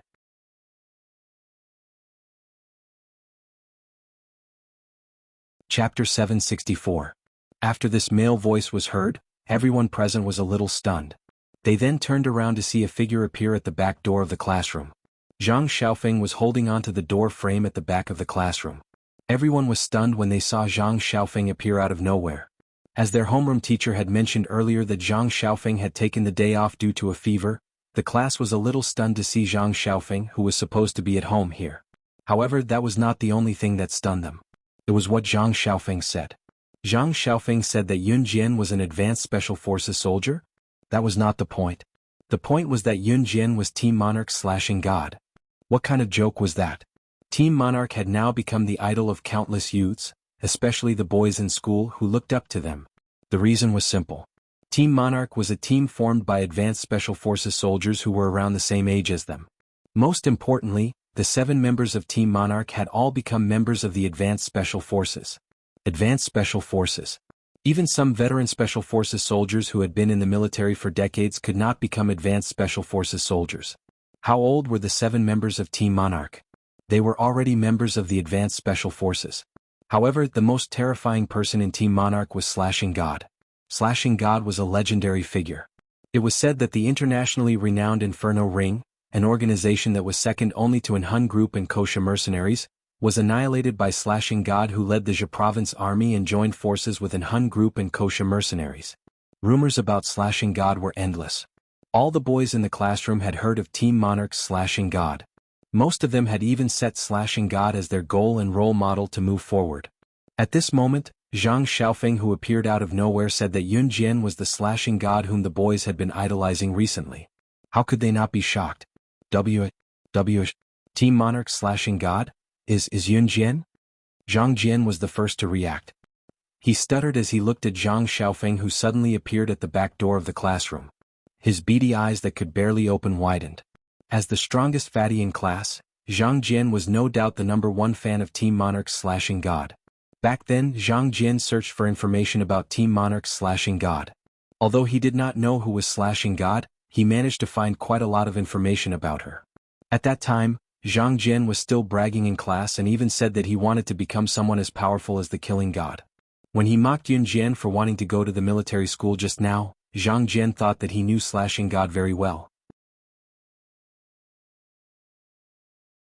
He even thought of himself as Slashing God, so he spoke to Yun Jian in disdain.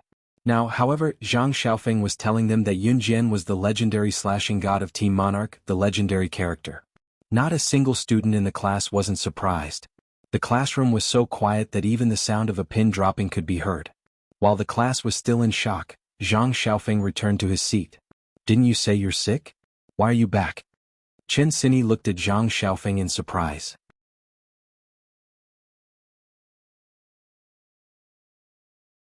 Chapter 765. Good job. Even Chen Xinyi, who had been bickering with Zhang Xiaofeng, could not help but give Zhang Xiaofeng a thumbs up.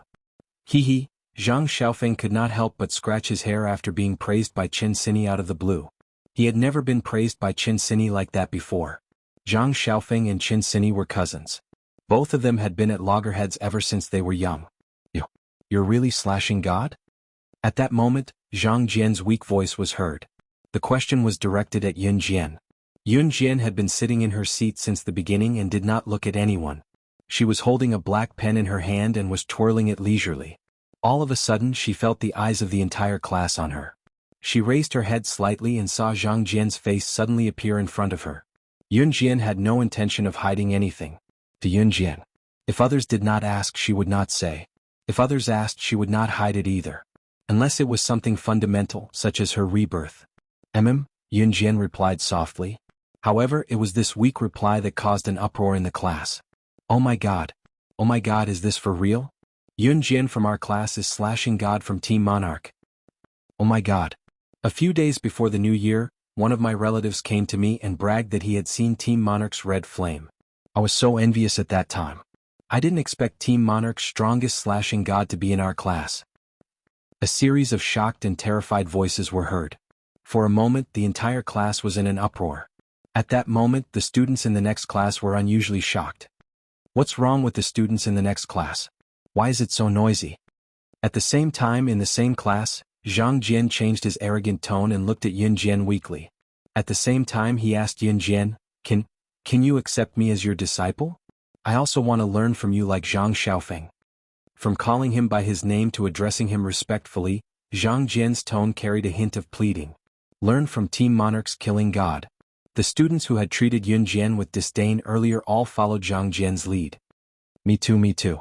Yun Jian, I also want to acknowledge you as my master. Me too. For a moment, the whole class started shouting like the wind. Go. She's my master. You didn't believe in her ability at first. She won't accept you. Zhang Xiaofeng stood out and shouted. Zhang Xiaofeng, step aside. It's up to Yun Jian to decide if she wants to accept it or not. One of the boys said confidently. I won't. However, just when the whole class was at its peak, Yun Jian's voice was heard. When the boys in the class heard Yun Jian's words, they instantly quieted down. What? Zhang Jian asked, unwilling to give up. Because I don't accept trash. Yun Jian's words completely destroyed everyone's thoughts. I'm not trash. Zhang Xiaofeng almost jumped in joy when he heard Yun Jian's words. Yun Jian's words were her own intention. Zhang Xiaofeng had a good bone structure. With time he would definitely become a talent in the future. However, Yun Jian had also observed the boys in the class. None of them could compare to Zhang Xiaofeng in terms of ability. You're tuning in to the Han Lee's Wuxia Adventures YouTube channel. We're so grateful for your support, and don't forget to subscribe to join us on this incredible journey through captivating stories. Your generosity through donations truly makes a world of difference, as it's the primary source of revenue that allows me to expand and enhance this channel for you. Thank you from the bottom of my heart for being a part of this adventure.